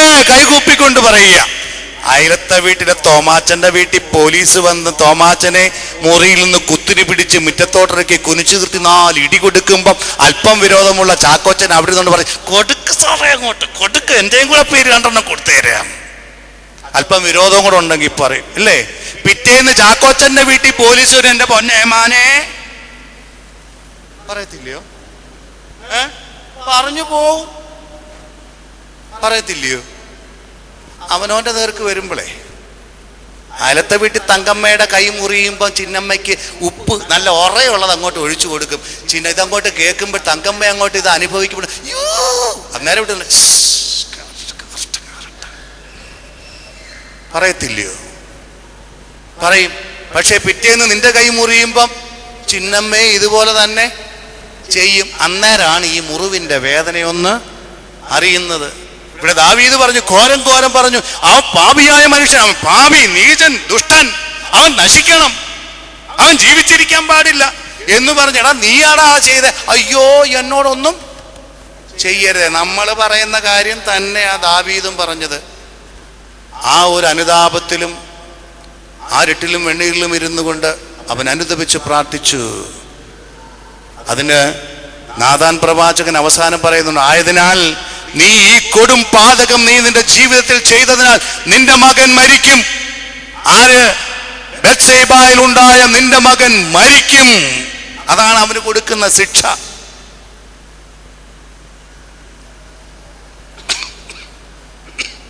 ബത്ശേബയിൽ നിനക്കുണ്ടായ മകൻ മരിക്കും. മരിക്കാതിരിക്കുവാൻ ഈ നിനിവായക്കാര് ചെയ്തതുപോലെ ദാവീദും തൻ്റെ സിംഹാസനമൊക്കെ ഒഴിഞ്ഞ് അവൻ്റെ മോടിയുള്ള വസ്ത്രങ്ങളൊക്കെ മാറ്റിവെച്ച് അവൻ ദൈവസന്നിധിയിൽ പ്രാർത്ഥിക്കുന്നുണ്ട്. ഒരു ദാസൻ വന്ന് അവനോട് ചോദിക്കുകയാണ്: എന്താണ് നീ ചെയ്യുന്നത്? ഒരുപക്ഷേ എൻ്റെ ദൈവത്തിന് എന്നോട് മനസ്സലിവ് തോന്നി അവൻ വരുത്തുമെന്ന് പറഞ്ഞ ഈ എൻ്റെ കുഞ്ഞിൻ്റെ മരണം അവൻ ഇല്ലാതെയാക്കിയെങ്കിലോ? ദൈവത്തിൻ്റെ മനസ്സലിവിന് വേണ്ടി ദൈവസന്നിധിയിൽ ഇരുന്ന് പ്രാർത്ഥിക്കുന്ന ഒരു ദാവീദ് അങ്ങനെ രചിച്ച ഒരു അനുതാപത്തിന്റെ വലിയ സങ്കീർത്തനമാണ് ഏത്? എന്താ? ഉറക്കെ പറ. 51-ാം സങ്കീർത്തനം ഈ സാഹചര്യത്തിൽ രചിച്ചതാണ്. അതൊന്ന് വായിച്ചത്. അതുപോലെ അനുതാപമുള്ള മറ്റൊരു സങ്കീർത്തനം നമ്മുടെ ജീവിതത്തിൽ ഇല്ല, നമുക്ക് ലഭിക്കാനും ഇല്ല. ആരാണ് ദൈവത്തിൽ നിന്ന് അകന്നു പോയത്? ഇളയ ചെറുക്കനായിരുന്ന നിന്നെ ഇസ്രായേലിന് രാജാവായി വാഴിച്ചവൻ ഞാനാണ്. നിനക്ക് നൽകി സർവ്വവിധമായ സൗഭാഗ്യങ്ങളും തന്ന് നിന്നെ പോറ്റി പുലർത്തിയ, ശത്രുക്കളിൽ നിന്ന് നിന്നെ രക്ഷിച്ച, നിന്റെ മകൻ പോലും നിന്റെ ശത്രുവായി മാറിയപ്പോൾ അതിൽ നിന്നൊക്കെയും നിന്നെ വിടുവിച്ചവനായ ദൈവം, നിന്നെ പോറ്റി പുലർത്തിയ ദൈവം, നിന്നെ പരിപാലിച്ച ദൈവം, അങ്ങനെയുള്ള ഒരു ദൈവത്തിൽ നിന്ന് അകന്നു പോയത് ഞാനാണോ നീയാണോ? ആരാണ് അകന്നു പോയത്? ദാവീദാണോ അകന്നു പോയത്? അതോ ദാവീദിൽ നിന്നും ദൈവം അകന്നു പോയോ? ഇല്ല. ആരാണ് അകന്നു പോയേ? ദാവീദേ, നീയാണ് അകന്നു പോയത്. നമുക്കറിയാം, കിഴക്ക് സൂര്യൻ ഉദിക്കുന്നുണ്ട്, ഉണ്ടോ? പടിഞ്ഞാറ് അസ്തമിക്കുന്നു. ഉച്ചയാകുമ്പോൾ അവൻ ഉച്ചയിലാകും. സത്യം പറഞ്ഞാൽ എന്താ നടക്കുന്നേ? കുഞ്ഞുങ്ങൾക്കറിയാം. ഭൂമി കറങ്ങുന്നുണ്ടോ? ഇല്ല. ആരാ കറങ്ങുന്നേ? കറങ്ങുന്നേ ആരാ? ഭൂമി എന്ന് പറഞ്ഞാൽ കറങ്ങുന്നേ ആരാ? ഞാനും നിങ്ങളുമാ. ഞാനും നിങ്ങളും കറങ്ങിയിട്ട് കുറ്റമാർക്ക? അയ്യോ, വൈകുന്നേരമായി, സൂര്യൻ പടിഞ്ഞാറ് അസ്തമിക്കാൻ പോകുന്നു പറയാറില്ലേ? പക്ഷേ സൂര്യൻ ഉദിക്കുന്നുമില്ല, പടിഞ്ഞാറ് അസ്തമിക്കുന്നതും ഇല്ല. ആരാ ഓടുന്നത്? നാം ഓടിയിട്ട് കുറ്റമാർക്ക? ദൈവത്തിന് കുറ്റം പറയുന്നവരാ ഞാനും നിങ്ങളുമല്ല.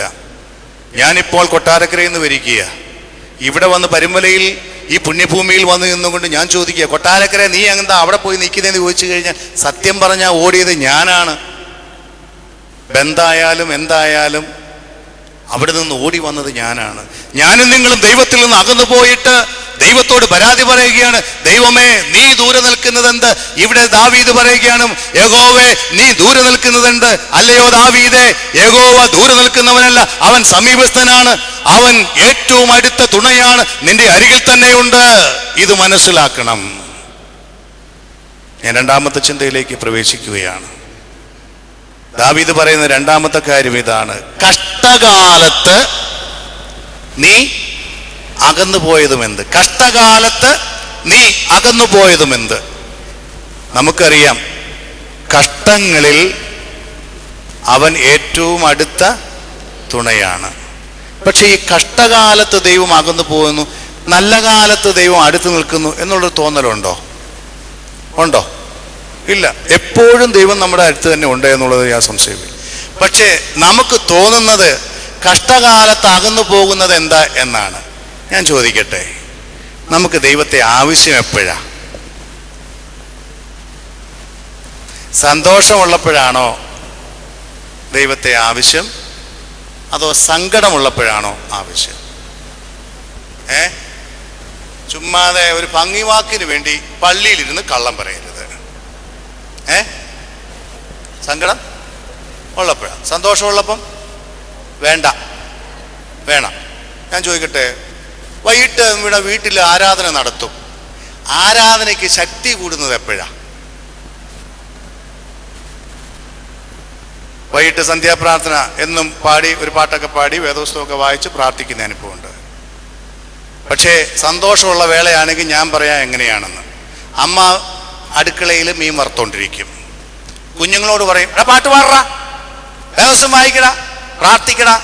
ഈ സമയത്ത് അച്ഛൻ ചാരുകസാരയിരുന്ന് പത്രം വായിച്ചുകൊണ്ടിരിക്കും. കുഞ്ഞുങ്ങൾ അവിടെ ഇരുന്നുകൊണ്ട് പാട്ട് പാടിക്കൊണ്ടിരിക്കും. അവിടെ ഇരുന്നുകൊണ്ട് എന്തതിശയമേ ദൈവത്തിന് സ്നേഹം. അന്നേരം ആയിരിക്കും അടുക്കളയിൽ നിന്ന് നല്ല മീൻ വറുത്തതിൻ്റെ മണം ഇങ്ങോട്ട് അടിക്കുന്നത്. അന്നേരം പാട്ടിന് ശക്തി അങ്ങ് കൂടും. ഏതാണ്ടൊക്കെ അങ്ങോട്ട് ആക്കി തീർത്തിട്ട് ഒരൊറ്റ ഓട്ടമാ. എന്തുവാ? ശരിയാണോ? പത്രം വായിച്ച് ഒരു പരുവമായി കഴിഞ്ഞ് കുഞ്ഞുങ്ങൾ പാട്ടും പാടി വേദപുസ്തകവും വായിച്ചു കഴിയുമ്പോൾ അപ്പച്ചനോട്, അപ്പച്ച എല്ലാം കഴിഞ്ഞു, ഇനി എന്ന് പറയും അപ്പച്ചൻ്റെ റോളാ. എന്തുവാ അടുത്ത പണി? പ്രാർത്ഥന. ആർക്കുള്ളതാ? അപ്പച്ചനുള്ളതാ. അതിലേക്ക് അറാവറാന്ന് പറഞ്ഞ് ഒരു പ്രാർത്ഥനയും നടത്തി എഴുന്നേറ്റൊരു പോക്ക്. പക്ഷേ ഒന്ന് ആലോചിച്ച് നോക്കിക്കേ, നിന്റെ ഭാര്യ വേദനയും പ്രയാസവും അനുഭവിച്ച് രോഗത്തിലിരിക്കുന്നു, വീട്ടിൽ കിടപ്പ. എല്ലാ ഡോക്ടർമാരും ഒഴിഞ്ഞു പോയ സന്ദർഭം. അവരും പറഞ്ഞു, ഇനി ദൈവത്താൽ അല്ലാതെ ഈ കുഞ്ഞിനെ, ഇവളെ രക്ഷിക്കുവാൻ ആർക്കും സാധിക്കുകയില്ല. ഇങ്ങനെ ഒരു സന്ദർഭം നിങ്ങളുടെ ഭവനത്തിൽ ക്രിയേറ്റ് ചെയ്യുകയാണെങ്കിൽ ഒന്ന് ആലോചിച്ച് നോക്കിയേ, ഈ പ്രാർത്ഥനയ്ക്ക് പത്രം വായിക്കാൻ തോന്നുമോ? അടുക്കളയിൽ പോയി മീൻ വറക്കാൻ തോന്നുമോ? ഇല്ല. മക്കളെ വാ, ദൈവസന്നിധിയിൽ പ്രാർത്ഥിക്കാം. ആ പാട്ടിനും വായനയ്ക്കും പ്രാർത്ഥനയ്ക്കും ശക്തി ഉണ്ടായിരിക്കും, യാതൊരു സംശയവുമില്ല. കണ്ണുനീരൊഴുകും, വേദനയോടെ ദൈവസന്നിധിയിൽ പ്രാർത്ഥിക്കും. ദൈവമേ എന്ന് മനസ്സറിഞ്ഞ് നെഞ്ചത്ത് കൈവച്ചുകൊണ്ട് പ്രാർത്ഥിക്കത്തില്ലേ? അപ്പൊ സന്തോഷമുള്ളപ്പോഴാണോ നല്ലതുപോലെ ദൈവത്തെ വിളിക്കുന്നേ, അതോ സന്താപമുള്ളപ്പോഴാണോ? ഇതിനേക്കാളൊക്കെ കഷ്ടം ഞങ്ങൾക്ക് അച്ഛന്മാർക്ക് തോന്നിയിട്ടുള്ള ചില നിമിഷങ്ങളുണ്ട്. അത് മറ്റൊന്നുമല്ല, ചില കല്യാണത്തിനൊക്കെ പോകുമ്പം, കല്യാണത്തിന് ദൈവം വരുന്ന എപ്പോഴാ? വിവാഹത്തിന് ദൈവം വരുന്ന എപ്പോഴാ?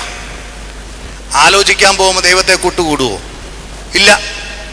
ABCDEF ഒക്കെ ഉണ്ടോയെന്ന് നോക്കും. എന്താ ABCDEF? എല്ലാതും നേരത്തെ നിങ്ങൾക്ക് അറിയാവുന്നൊരു കാര്യമാണ്.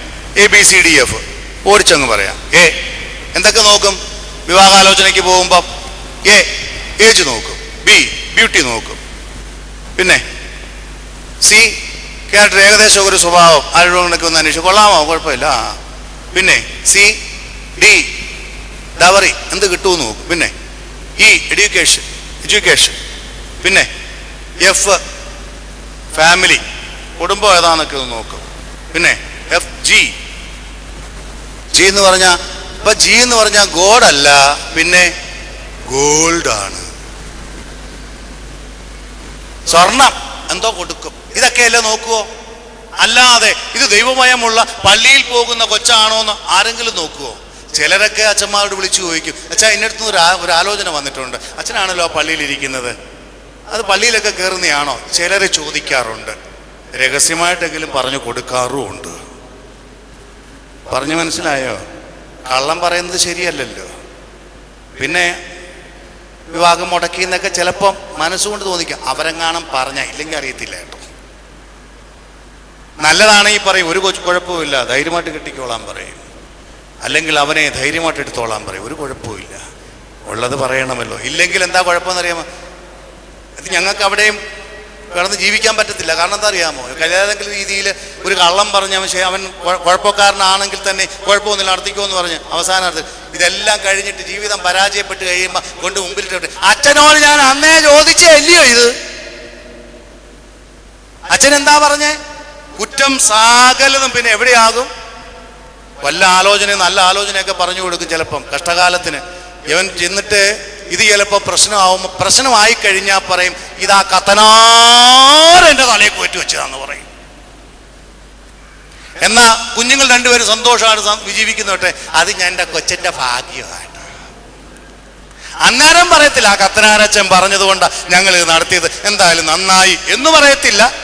എൻ്റെ പെങ്കൊച്ചിൻ്റെ ഭാഗ്യമാണ്, എൻ്റെ ആങ്കൊച്ചിൻ്റെ ഭാഗ്യമാണ് എന്നേ പറയൂ. അന്നേരം ക്രെഡിറ്റ് നമുക്കില്ല. ഞാൻ ചോദിച്ച ചോദ്യം ഇതാണ്, കല്യാണത്തിന് ദൈവം വരുന്ന എന്നാ? എപ്പോഴാ? ഡവറി നോക്കാൻ പോകുമ്പോൾ ഇല്ല, ആലോചിക്കാൻ പോകുമ്പോൾ ഇല്ല, ഡ്രസ്സ് എടുക്കാൻ പോകുമ്പോൾ ഇല്ല, എല്ലാം ഒക്കെ ആലോചിച്ച് കഴിഞ്ഞ് പെണ്ണിനെയും കൊണ്ടുവന്ന് ബ്യൂട്ടീഷ്യൻ്റെ അടുത്ത് പോയി മേക്കപ്പൊക്കെ നടത്തി, അതല്ലേ? അതാണിപ്പോൾ ഒന്ന് മുഖ്യം. ഈ കടമ്പനാട് പള്ളി ഇരിക്കുമ്പോൾ, ഇവിടെ കടമ്പനാട്ടുകാരെങ്കിലും ഉണ്ടോ കർത്താവേ അറിയത്തില്ല. കടമ്പനാട് പള്ളി ഇരിക്കുമ്പോൾ ഒരു അപ്പച്ചൻ തലേന്ന് വന്ന് എന്നോട് പറഞ്ഞു, അച്ഛാ നാളെ കൊച്ചിൻ്റെ വിവാഹമാണല്ലോ, അച്ഛനൊരു കാര്യം ചെയ്യണം കേട്ടോ, ഒരു 3:30 എൻ്റെ വീട്ടിൽ വന്ന്, വെളുപ്പിനെ 3:30 വീട്ടിൽ വന്ന് പ്രാർത്ഥിച്ചിറക്കണം കേട്ടോ എന്ന് പറഞ്ഞാൽ അച്ഛൻ ഈ കല്യാണം മുഖാന്തരം ഉറങ്ങണ്ടെന്നർത്ഥം. വെളുപ്പിനെ 3:30 ഈ അച്ഛൻ വീട്ടിൽ വന്ന് പ്രാർത്ഥിച്ച് കൊച്ചിനെ ഇറക്കണം. ഞാൻ ചോദിച്ചു, എന്തു വെച്ചാൽ അങ്ങ് പാണ്ടിയിൽ വല്ലോ ആണോ കല്യാണം? ഒന്നുമല്ല, കോട്ടയത്തല്ലയോ കല്യാണം.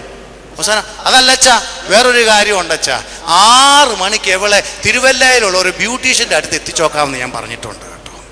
6 മണിക്ക് അവിടുന്ന് പിന്നെ ഒരുക്കിക്കൊണ്ട് പ്രാർത്ഥിക്കാനൊന്നും ഇങ്ങോട്ട് കൊണ്ടുവരാൻ സമയമൊന്നുമില്ല, പിന്നെ അങ്ങ് കോട്ടയത്തോട്ട് പോയാൽ മതിയല്ലോ 10 മണിയാകുമ്പോഴത്തേന്. ഇവളെ 6 മണിക്ക് തന്നെ അവിടെ എത്തിക്കണം കേട്ടോ. എങ്കിലേ ഒരു 11 മണിയാകുമ്പോഴത്തേന് ഈ പെണ്ണ് ഒരുമാതിരി ശരിയാക്കിയല്ലോ. കണ്ടില്ലോ ചില ബ്യൂട്ടീഷ്യന്മാരുടെ അടുത്ത് ചെന്നിട്ട്, ഇല്ല പണ്ടത്തെ മെറ്റഡോറ് കാറുണ്ടല്ലോ, അല്ല മെറ്റഡോർ കാറല്ല, അംബാസഡർ കാറില്ലേ പണ്ടത്തെ, ആ കാറ് പഴയത് വാങ്ങിച്ചുകൊണ്ട് വന്ന് ലെപ്പം ഇട്ട് റെഡിയാക്കി എടുക്കുന്നത് പോലെ. ഒരു കോട്ട അടിച്ചാലൊന്നും ശരിയാവില്ല. ആദ്യം അവളെ കൊണ്ടുവന്ന് ആദ്യത്തെ ഒരു ഫേഷ്യൽ ചെയ്യും, കൊണ്ടുവന്ന് ഒരു കോട്ട് പെയിന്റ് അങ്ങ് അടിച്ചു വെക്കും. അപ്പോഴത്തെ ഏകദേശമൊക്കെ കുണ്ടും കുഴിയൊക്കെ അവിടെ നിന്ന് മാഞ്ഞു. കുറച്ചും കൂടെ കഴിയുമ്പോൾ അത് ഉണങ്ങി കഴിയുമ്പോൾ അടുത്ത കോട്ട് കൊണ്ടുവന്ന് അടിക്കും. ഇങ്ങനെ ഒരു 4-5 കോട്ട് പെയിന്റ് അടിച്ചിട്ട് എവിടെ മുഖമൊക്കെ ഒന്ന് ലെവലാക്കി എടുക്കുമ്പോഴത്തേന് 11 മണിയല്ല 12 മണിയും ആവും, യാതൊരു സംശയവുമില്ല. അതുകൊണ്ട് അച്ഛൻ എന്ത് ചെയ്യണം? ഉറങ്ങാതെ കാത്തിരുന്ന് അലാറം വെച്ച് എഴുന്നേറ്റ് 3 മണിയാകുമ്പോൾ എൻ്റെ വീട്ടിൽ വന്ന് ഈ കൊച്ചിനെ പ്രാർത്ഥിച്ചിറക്കണം. ഇതാണ് അവസ്ഥ. കല്യാണത്തിന് ദൈവം വരുന്ന എപ്പോഴാണ്? എല്ലാം കഴിഞ്ഞ് ഒരുക്കിക്കൊണ്ട് പന്തലി വരുമ്പോൾ അന്നേരം ചോദിക്കും, അച്ഛൻ വന്നില്ലോടാ? അച്ഛൻ വന്നില്ല, കാർ അയക്കാമെന്നല്ലേ പറഞ്ഞു. അയ്യോ, ആരെങ്കിലും ഒരു കാറ് പറഞ്ഞു വിട്. ഉടനെ കാറ് പോയി കഴിഞ്ഞു. പള്ളിയിൽ ചെന്ന് അച്ഛനെയും വിളിച്ചോണ്ട് അച്ഛൻ അവിടെ ഒരുങ്ങി മണിക്കൂറുകളോളം കാത്തുകുത്തിയിരിക്കുക. കാറ് വിടുമെന്നാണ് പറഞ്ഞിരിക്കുന്നത്. കാറിനകത്ത് ഇങ്ങോട്ട് വന്ന് അച്ഛൻ ഇങ്ങോട്ട് വരുമ്പോഴത്തേനും ഒരു പായ എടുത്തിടാൻ പറയും. പായലോട്ട് അങ്ങോട്ട് കയറി ഇരുന്നുകൊണ്ട് അച്ഛനൊരു പാട്ട് പാടും. എന്നോടുള്ള നിൻ സർവ നന്മകൾക്കായി ഞാൻ എന്തു ചെയ്യേണ്ടു നിനക്കേശുപര. ഇനി ഇതിനകത്ത് എന്താ ചെയ്യാനുള്ളത്? വല്ലതും ചെയ്യാനുണ്ടോ? അച്ഛൻ അവിടെ നിന്നുകൊണ്ട് എന്തു ചെയ്യേണ്ടു നിനക്കേശുപര. ഇല്ലേ, എല്ലാ അച്ഛന്മാർക്കും ഒരു പാട്ടേ ഉള്ളൂ. ഇനി ഇതിനകത്ത് ഒന്നും ചെയ്യാനില്ല. അപ്പൊ അച്ഛൻ വരുന്ന എപ്പോഴാ? ഏറ്റവും അവസാനമാ, അല്ലേ? പള്ളിയിലോട്ട് പോകാൻ നേരം. ഇനി പള്ളിയിലോട്ട് ചെന്ന് കഴിഞ്ഞാലോ അവിടെയും അന്നേരം ആരെങ്കിലും വന്ന് പറയാം, അച്ഛാ ഒന്ന് ചവിട്ടി വിട്ടോക്കണേ അച്ഛാ എന്ന് പറഞ്ഞാൽ ശുശ്രൂഷയൊക്കെ ഒന്ന് ക്രമീകരിച്ച് വിട്ടോക്കണേ എന്ന്, ചവിട്ടി വിട്ടോക്കണേ എന്ന്. ഒരിക്കൽ വന്ന് എന്നോട് പറഞ്ഞു, ഒരാൾ പറഞ്ഞ കാര്യമാണ്, അച്ഛാ ശുശ്രൂഷയൊക്കെ ഒന്ന് ചവിട്ടി വിട്ടോക്കുന്നത്. പക്ഷേ ദൈവത്തിൻ്റെ കരുണ കൊണ്ട് ഒരു 3 മാസം കഴിഞ്ഞപ്പം അവനെ ചവിട്ടി പുറത്താക്കി. അതാ അവസ്ഥ. ചവിട്ടി വിട്ടോക്കുവാടാ, ഞാൻ ചവിട്ടി വിട്ടോളാം അവിടെ. പക്ഷേ നിന്റെ ജീവിതത്തിൽ നിന്ന് ചവിട്ടി പുറത്താക്കുന്ന അനുഭവം ഉണ്ടോ എന്ന് സൂക്ഷിച്ചു നോക്കണം. ചവിട്ടി വിട്ടു. ഇവിടെ കല്യാണത്തിന് വന്നു, അവിടെ നല്ല നല്ല കാര്യങ്ങളൊക്കെ അവിടെ വാചോദിച്ചു. ആര് ശ്രദ്ധിക്കാൻ? വന്നിരിക്കുന്ന പെണ്ണുങ്ങളെ ശ്രദ്ധിക്കുന്നത് മണവാട്ടിയുടെ കൈ എത്രയൊക്കെ കിടപ്പുണ്ട്, കഴുത്തേ കിടക്കുന്ന എന്താണ്, കാതിൽ കിടക്കുന്ന എന്താ, ഇതൊക്കെ നോക്കാനാണ് സമയം. അവിടെ നിൽക്കുന്ന പ്രാർത്ഥനയ്ക്ക് ഒരു വിലയും കൊടുക്കുകയില്ല. മണവാട്ടി ഇങ്ങനെ ചിന്തിക്കുക, എൻ്റെ കർത്താവേ എത്രയും പെട്ടെന്ന് ഈ ഒരു അതോ അവിടെ ഇവിടെയൊക്കെ ചെന്ന് ലൈറ്റുകളൊക്കെ അടിച്ചു ഇരിക്കുകയില്ലേ, ഇതിൽ നിന്ന് രക്ഷപ്പെട്ടാൽ മതി, ഒന്ന് കഴിഞ്ഞു കിട്ടിയാൽ മതി എന്നുള്ള ചിന്തയാണ്. അവസാനം ഇതെല്ലാം കഴിഞ്ഞ് ഒരു പരുവമായി വീട്ടിൽ ചെന്ന് ഇത് സങ്കടം തോന്നുന്ന അപ്പോഴൊന്നുമല്ല. പണ്ടൊക്കെ ആണെങ്കിൽ ഈ കല്യാണമൊക്കെ കഴിഞ്ഞ ശേഷം ആഴ്ചകൾ കഴിയുമ്പോൾ തിരിച്ചു വന്നിട്ട് ഈ കാസറ്റൊക്കെ വാങ്ങിച്ചു കൊണ്ടുവന്ന് ഇട്ട് കാണുന്ന ഒരു പതിവുണ്ടായിരുന്നു. ഇത് അപ്പോൾ അയൽക്കാരും ചാർച്ചക്കാരും ബന്ധുമിത്രാദികളും ഒക്കെ വന്ന് റൂമിലിരിക്കും, ഇങ്ങനെ കാസറ്റ് ഇട്ടു കണ്ടുകൊണ്ടിരിക്കും. ആരൊക്കെ വീട്ടിൽ നിന്ന് വന്നതും കേട്ടതും കാര്യങ്ങളും ഒക്കെ ഇങ്ങനെ കണ്ടുകൊണ്ടിരുന്നതിന് ശേഷം അവസാനമില്ല, പാവപ്പെട്ട അച്ഛൻ വീട്ടിലോട്ട് വന്ന് ഇല്ലേ പിതാവിനും പുത്രനും പറയുമ്പോൾ അവിടെ ഇരുന്നോണ്ട് അമ്മാമ്മ പറയും, എടാ തോമസ് കുട്ടി ഒന്നും ഞെക്കിയേരടാ എന്ന് പറഞ്ഞാൽ പിന്നെ ഫാസ്റ്റ് അടിച്ച് കളഞ്ഞോക്കാനാ പറഞ്ഞ്. പിന്നെ അച്ഛന്മാരൊക്കെ അങ്ങോട്ട് പോകുന്നത് അവിടെ പള്ളിയിലെ ശുശ്രൂഷയൊക്കെ കിരീടവാഴുവിൻ്റെ ശുശ്രൂഷയൊക്കെ അങ്ങോട്ട് പോകുന്നു. ഇങ്ങനാ പോകുന്നത്. പണ്ടത്തെ കാസറ്റ് ഇങ്ങനായിരുന്നു, ഇപ്പൊ അതല്ല. പിതാവിനും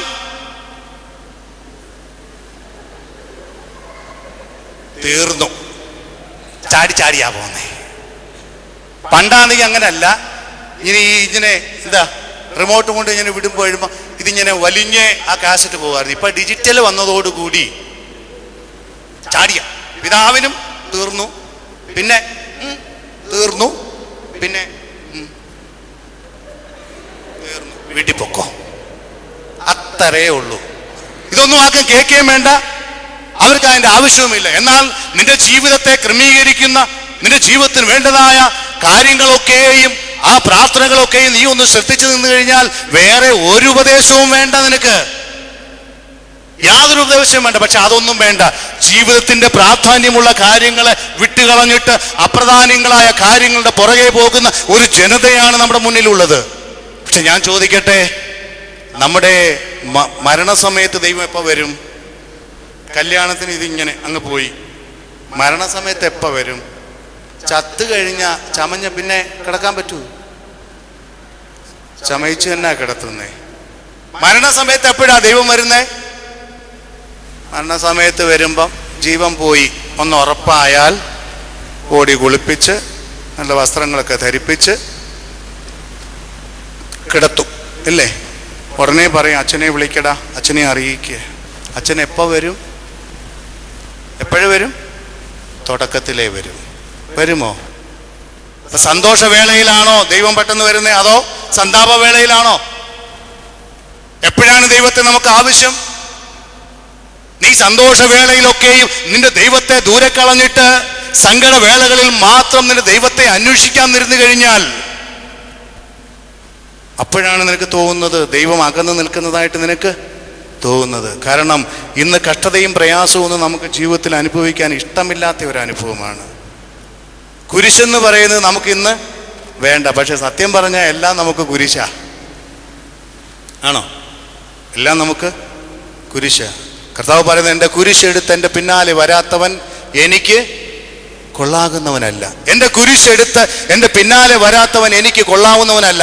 അതുകൊണ്ട് ജീവിതത്തിൽ അവനവനുള്ള കുരിശുകളുണ്ട്. അത് അവനവൻ തന്നെ വഹിച്ചെങ്കിലേ മാത്രമേ മതിയാകുകയുള്ളൂ. എന്ന് മാത്രമല്ല, ഈ കുരിശ് ചുമന്നുകൊണ്ടും പോകണം. എവിടെ വരെ പോകണം? ഈ കുരിശ് എവിടെയാ കൊണ്ട് ഏൽപ്പിക്കേണ്ടത്? കുരിശുണ്ടോ? ആ കുരിശു എടുത്തുകൊണ്ടാണോ ദൈവത്തെ അനുധാപനം ചെയ്യുന്നേ, യാത്ര ചെയ്യുന്നേ? എവിടെ വരെ പോകണം? ദൈവത്തിൻ്റെ സന്നിധിയിൽ വരെ. എന്താണ് അവൻ പറയുന്നു? നിന്റെ സകല കഷ്ടതകളും എൻ്റെ മേൽ ഇട്ടുകൊള്ളുക. ഇതെപ്പോഴാണ്? ഇപ്പോഴേ അങ്ങ് ഇട്ടുകൊടുക്കാനല്ല, പിന്നെ ഇവിടെ നീ അനുഭവിക്കേണ്ടതായ കഷ്ടതകളും പ്രയാസങ്ങളും ദുഃഖങ്ങളും ദുരിതങ്ങളും ഒക്കെ നമ്മൾ അനുഭവിക്കണം. കാരണം എന്താ? ദൈവത്തെ കൂടുതൽ അറിയാൻ കഷ്ടതയാണോ സന്തോഷമാണോ നല്ലത്? പക്ഷേ ഇന്ന് ഞാൻ ചോദിക്കുക, നിങ്ങൾക്ക് ഇച്ചിരി കഷ്ടത തരട്ടെ എന്ന് പറഞ്ഞു കഴിഞ്ഞാൽ നിങ്ങൾ എന്താ പറയും? ദൈവത്തെയൊക്കെ അറിയാം, കഷ്ടതയാ നല്ലത്. പക്ഷേ വേണോ? വേണ്ട, വേണ്ട അല്ലേ? വേണ്ട കഷ്ടതയെന്നാണ് നമ്മൾ പറയുന്നത്. പക്ഷെ ദൈവത്തെ, ഞാൻ മുമ്പേ പറഞ്ഞതുപോലെ, ദൈവത്തെ അറിയണമെങ്കിൽ എന്ത് വേണം? കഷ്ടതയിലൂടെയാണ് കൂടുതൽ നേരം നാം ദൈവത്തെ അറിയുന്നത്. എന്തെങ്കിലും പ്രയാസങ്ങൾ ദുഃഖങ്ങൾ ദുരിതങ്ങളൊക്കെ വരുമ്പോഴാണ് ദൈവത്തെ കൂടുതൽ അറിയുന്നത്. ഞാൻ പറഞ്ഞു വന്നത്, നമുക്കൊക്കെയും കഷ്ടതകളും പ്രയാസങ്ങളും ദുഃഖങ്ങളും ദുരിതങ്ങളും ഒക്കെ നമ്മുടെ ജീവിതത്തിലുണ്ട്. അത് നമ്മൾ പേറിക്കൊണ്ട് വേണം ആരെ അനുധാപനം ചെയ്യാൻ? കർത്താവിനെ അനുധാപനം ചെയ്യാൻ. പക്ഷേ ഇന്ന് പലരും നമ്മുടെ മുമ്പിലുണ്ട്. പലരും നമ്മളോട് പറയും, നിന്റെ കഷ്ടത മാറ്റിത്തരാം, നിന്റെ പ്രയാസങ്ങൾ മാറ്റിത്തരാം. ഇതിൻ്റെ പുറകെയാണ് ഇന്ന് ആൾക്കാർ പോകുന്നത്. ഒരു സ്വർഗത്തിലേക്ക് പോകുന്ന ഒരു ദൃഷ്ടാന്തം ഇപ്രകാരമാണ്. കുറേ ആളുകൾ അവനവൻ്റെ കുരിശും എടുത്തുകൊണ്ട് യാത്ര ചെയ്യുക, കർത്താവിനെ യാത്ര ചെയ്യുക. പോകുന്ന വഴിയിൽ അനേകം പേരുണ്ട്. അവരുടെ ജീവിതത്തിലെ കുരിശുകളും പേറി 80 വർഷം കൊണ്ട് കുരിശ് പേറുന്നവരുണ്ട്, 40 വർഷം കൊണ്ട് കുരിശ് പേറുന്നവരുണ്ട്, 100 വർഷം കൊണ്ട് അവരവരുടെ കഷ്ടതകളും പ്രയാസങ്ങളിലൂടെ കുരിശും വഹിച്ചുകൊണ്ട് കർത്താവിൻ്റെ ക്രൂശും വഹിച്ചുകൊണ്ട് സ്വർഗത്തിലേക്ക് കയറി പോകുന്ന ഒരു അനുഭവം. കുറേ ദൂരം ഞാൻ ചെന്നപ്പം അതിനകത്ത് ഒരാൾക്ക് ഒരാഗ്രഹം. അയാൾ ദൈവത്തോട് പ്രാർത്ഥിച്ചു, കർത്താവേ എന്നോട് മനസ്സലിവ് തോന്നണമേ.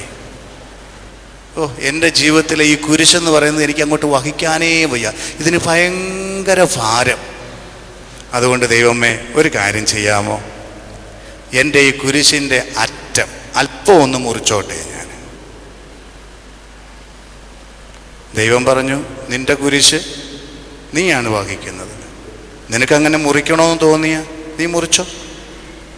എന്തു ചെയ്തു? അവൻ കുരിശിൻ്റെ ഒരല്പഭാരം അങ്ങ് കുറച്ചു, മുറിച്ചു കളഞ്ഞു. കുറേയും കൂടി ഈസി തോളയെ വെച്ചു, വീണ്ടും പോവുക. അവൻ മറ്റുള്ളവരെ നോക്കുന്നുണ്ട്. വലിയ കുരിശു എടുത്തുകൊണ്ട് വരിക. ഓർത്തഡോക്സുകാരുണ്ട്, മർത്തോമക്കാരുണ്ട്, കത്തോലിക്കരുണ്ട്. ഭയങ്കര കുരിശു എടുത്തുകൊണ്ട് പോവുക. അന്നേരം ഈ പാർട്ടി ഒരു കൊച്ചു കുരിശും തോളിൽ വെച്ചുകൊണ്ട് ഇങ്ങനെ ലാഭിഷായിട്ട് പോവുക. കുറച്ചും കൂടെ ചെന്നപ്പോൾ ഇയാൾക്ക് ആവേശം മൂത്തു. അന്നേരം ആ വചനത്തിലൊരു വാക്ക് കൊടുത്തു, നിന്റെ സകല കഷ്ടതകളും എൻ്റെ മേലിട്ടുകൊള്ളുക. കർത്താവേ ഞാൻ വീണ്ടും അപേക്ഷിക്കുക, എൻ്റെ ഈ കുരിശ് ഒരല്പം കൂടെ ഒന്ന് മുറിച്ച് തരാമോ? വേണ്ടി പറഞ്ഞു, ശരി ആവട്ടെ, നിന്റെ കുരിശല്ലേ, ഒരിച്ചിരി മുറിച്ചു. അവൻ വീണ്ടും കുരിശും വീണ്ടും മുറിച്ചു. അവന് വലിയ സന്തോഷമായി. അയ്യോ കർത്താവേ, സ്തോത്രം സ്തോത്രം സ്തോത്രം, 1000 നന്ദി, എൻ്റെ കുരിശൊന്ന് മുറിച്ചു തന്നല്ലോ, എൻ്റെ കഷ്ടതയൊന്ന് കുറച്ചു തന്നല്ലോ. വീണ്ടും മുമ്പോട്ട് പോവുക. മുമ്പോട്ട് പോയപ്പോൾ മറ്റുള്ളവരെ ഏറുകണിട്ട് നോക്കുന്നുണ്ട്. ഓരോരുത്തരും അവരവരുടെ ജീവിതഭാരം ഇങ്ങനെ വേറിക്കൊണ്ട് കഠിനമായി അവരവരുടെ ജീവിതത്തെ നയിച്ചുകൊണ്ട് മുന്നോട്ട് പോവുകയാ. ഭാരമേറിയ കുരിശാണ് അവിടെ വരിക്കുന്നത്. കുടുംബത്തെ നോക്കാനുള്ള കുരിശ്, ഇടവകയെ നോക്കാനുള്ള കുരിശ്, ഈ ഒരു പ്രയാസങ്ങളൊക്കെ ഏറി കഷ്ടതയിൽ കൂടി വലിയ ഭാരമേറിയ കുരിശും കൂടി കൊണ്ടുപോകുക. 80 വയസ്സ് വരെ ജീവിച്ചിരുന്നാൽ 80 വർഷത്തെ കുരിശ് നീ വഹിക്കേണ്ടതായിട്ട് വരും. അപ്പോൾ കുരിശിന് ഭാരം കൊടുത്തേ ഉള്ളൂ, കുറയത്തില്ല. ഇങ്ങനെ പേറിപ്പോയി. മൂന്നാമതും ഈ മനുഷ്യൻ കർത്താവിനോട് പറഞ്ഞു, കർത്താവേ ഇത്രത്തോളമൊക്കെ എനിക്ക് ചെയ്തു തന്നല്ലോ, വളരെ സന്തോഷമായി കേട്ടോ. അതുകൊണ്ട് ഞാൻ വീണ്ടും അപേക്ഷിക്കുക, എന്ത് ചെയ്യണം? ഈ കുരിശ് ഒരല്പം കൂടി ഒന്ന് മുറിച്ചു തരണേ. കർത്താവ് പറഞ്ഞു, ശരി. ഞാൻ എൻ്റെ പ്രസംഗം അവസാനിപ്പിക്കുവാനായിട്ട് പോവുകയാണ്. ഈ കഥ കൂടി പറഞ്ഞിട്ട് അവസാനിപ്പിക്കാം. അപ്പോൾ മൂന്നാമതും ഇവൻ പറഞ്ഞു, കർത്താവേ എൻ്റെ കുരിശ് ഇതിന് ഒത്തിരി ഭാരമാണ്. അതുകൊണ്ട് നീ അല്പം കൂടി ഒന്ന് മുറിച്ചു തരണം. മൂന്നാമതും കുരിശ് മുറിച്ചു. ഇപ്പം കുരിശ് എത്രയായി? ഒരു കുഞ്ഞു കുരിശ് തോളയിലിരിക്കും. ഇങ്ങനെ മുന്നോട്ട് പോകുക. ഇങ്ങനെ മുന്നോട്ട് പോയിക്കൊണ്ടിരിക്കുന്ന സന്ദർഭത്തിലാണ് ഇവർ നോക്കിയപ്പോൾ വലിയൊരു ഗർത്തം മുന്നിലോട്ട് വന്നു. വലിയൊരു ഗർത്തം, അഗാധമായ ഒരു കുഴി മുന്നിൽ കാണുന്നു. അതിൻ്റെ അപ്പുറത്ത് എഴുതി വെച്ചിട്ടുണ്ട് ദി ഹെവൻ. അതിൻ്റെ അപ്പുറത്ത് എഴുതി വെച്ചിട്ടുണ്ട് ഇതാണ് സ്വർഗമെന്ന് അവിടെ എഴുതി വെച്ചിട്ടുണ്ട്. ഇത് സ്വർഗമാണ്. അതുകൊണ്ട് വീണ്ടും ഇങ്ങനെ പകച്ചു നിൽക്കുന്ന സന്ദർഭത്തിലാണ് ഒരു അശരീരി ഉണ്ടാകുന്നത്. ഒരു അശരീരി ഉണ്ടായി. അവിടെ ഇപ്രകാരം പറഞ്ഞു, അവനവൻ വഹിച്ചിരിക്കുന്നതായ കുരിശ് ഈ ഗർത്തത്തിന്റെ മേളിൽ അങ്ങോട്ട് ഇട്ടിട്ട് അതിലൂടെ നിങ്ങൾ ഇങ്ങ് സ്വർഗത്തിലേക്ക് പ്രവേശിക്കുക. എല്ലാവരും അവരവരുടെ കുരിശ് എന്ത് ചെയ്തു? ഗർത്തത്തിന്റെ മേളിലേക്ക് ഇട്ടു, അല്ലേ? അതിലൂടെ സുഖമായിട്ട് എവിടേക്ക് കയറി? സ്വർഗത്തേക്ക് കയറിപ്പോയി. പാവപ്പെട്ട ഈ കുരിശ് മുറിക്കാൻ നടന്ന ഈ മനുഷ്യന്റെ കുരിശ് അങ്ങോട്ട് ഇട്ടു, പുളുക്കോന്നങ്ങ് താഴോട്ടങ്ങ് പോയി. കുരിശ് മുറിക്കാൻ നടക്കുന്നവരെ ഓർത്തു കൊള്ളുക. നിന്റെ ജന്മം, നിന്റെ കഷ്ടതകൾ മാറ്റാം, നിന്റെ പ്രയാസങ്ങൾ മാറ്റാം, നിന്റെ ദുരിതങ്ങൾ മാറ്റാം. നിനക്ക് അത് ചെയ്ത് തരാം, വലിയ വീടുണ്ടാക്കി തരാം, വലിയ കാറ് വാങ്ങിച്ചു തരാം, നീ സാമ്പത്തികമായിട്ട് ഉയരും, നിനക്ക് വലിയ ഉദ്യോഗസ്ഥരോട്ട് കയറും, ഈ കഷ്ടതകളൊന്നും നിനക്ക് ഇല്ലാതെയാകുമെന്ന് പറയുന്നവരെ സൂക്ഷിച്ചു കൊള്ളുക. നിന്റെ കുരിശ് മുറിക്കാൻ നീ ആരെങ്കിലും നിന്നെ അനുവദിക്കുന്നുവെങ്കിൽ എൻ്റെ കുരിശും എൻ്റെ കഷ്ടത, എൻ്റെ പ്രയാസം അതെൻ്റെ മേലിരുന്ന് കൊള്ളട്ടെ. എനിക്ക് ദൈവത്തിന്റെ സന്നിധിയിലേക്ക് യാത്ര ചെയ്യുവാൻ ഇത് ആവശ്യമാണെന്ന് പറഞ്ഞ് മനസ്സിലാക്കാൻ നമുക്ക് സാധിക്കണം. അതുകൊണ്ട് ഈ ലോകത്ത് കഷ്ടതയും പ്രയാസവും ഉണ്ട്. കഷ്ടത്തിൽ അവൻ ഏറ്റവും അടുത്ത തുണയായിരിക്കുന്നു, അവൻ അകന്നു നിൽക്കുന്നവനല്ല എന്നുള്ള ചിന്ത നമ്മെ ഭരിക്കട്ടെ. രണ്ട് പ്രധാനപ്പെട്ട കാര്യങ്ങളാണ്. യഹോവേ ദൂരെ നിൽക്കുന്നത് എന്ത്? കഷ്ടകാലത്ത് നീ മറഞ്ഞു കളയുന്നതെന്ത്? പക്ഷേ യഹോവ ദൂരത്ത് നിൽക്കുന്നവനല്ല, പിന്നെ അവൻ സമീപസ്ഥനാണ്, നമ്മോട് കൂടെ വസിക്കുന്നവനാണ്. കഷ്ടകാലത്ത് മറഞ്ഞു കളയുന്നവനല്ല. ഒരിക്കലും നിന്നെ കഷ്ടകാലത്ത് നിന്നെ മാറ്റി നിർത്തുന്ന അനുഭവമില്ല.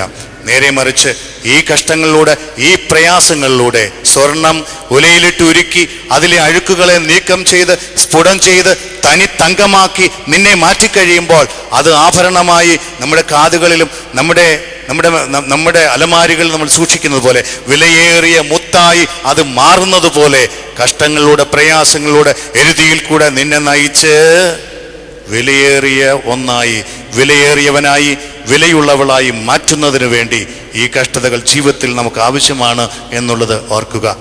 അനുതാപത്തോടെ, പ്രയാസത്തോടെ ദൈവസന്നിധിയിലിരുന്ന് ദൈവത്തോട് നിലവിളിച്ച നിനുവചനം അവർക്ക് വരുത്തുന്ന കോപത്തെ നീക്കി അതിൽ നിന്ന് വീണ്ടെടുത്തുവെങ്കിൽ ക്രിസ്തീയ ജീവിതത്തിൽ അല്പസ്വല്പം പ്രയാസങ്ങളും ദുഃഖങ്ങളും നമ്മുടെ ജീവിതത്തിൽ ഏറി വന്നാലും അത് സന്തോഷമെന്ന് കരുതിക്കൊണ്ട് എൻ്റെ ദൈവം എന്നെ ഒന്ന് ഒരുക്കിയെടുക്കുവാൻ, ഒന്ന് പാകപ്പെടുത്തുവാനുള്ള മാർഗമാണ് അതെന്ന് കരുതി അതനുസരിച്ച് ജീവിച്ച് ദൈവസന്നിധി എത്തിച്ചേരുവാൻ ദൈവത്തിൻ്റെ പരിശുദ്ധാത്മാവ് ഇടയാകട്ടെ എന്ന് പ്രാർത്ഥിച്ചുകൊണ്ട്, അനേക കാര്യങ്ങൾ പറയുവാനുണ്ട് എങ്കിലും അതിനുള്ള സമയമല്ല ഇത്. 12 മണിക്ക് അവസാനിപ്പിക്കണമെന്ന് എന്നോട് ആവശ്യപ്പെട്ടിട്ടുണ്ട്. അതുകൊണ്ട് എൻ്റെ പ്രസംഗം ഞാനിവിടെ നിർത്തുകയാണ്. ഈ 3 നോമ്പിൻ്റെ അനുഭവം നമുക്ക് നമ്മുടെ തിന്മ വെടിഞ്ഞ് നന്മയുടെ അനുഭവത്തിലേക്ക് ജീവിപ്പാൻ ദൈവത്തിൻ്റെ പരിശുദ്ധാത്മാവ് ഇടയാക്കട്ടെ എന്ന് പ്രാർത്ഥിച്ചുകൊണ്ട് എൻ്റെ വാക്കുകൾ നിർത്തുന്നു. ഇതിന് മുഖാന്തരമാക്കിയ വന്യ റബ്ബാച്ചനോടും നിങ്ങളേവരോടും നന്ദിയും സ്നേഹവും അറിയിച്ചുകൊണ്ട് എൻ്റെ വാക്കുകൾ നിർത്തുന്നു. ദൈവം നമ്മെ അനുഗ്രഹിക്കട്ടെ.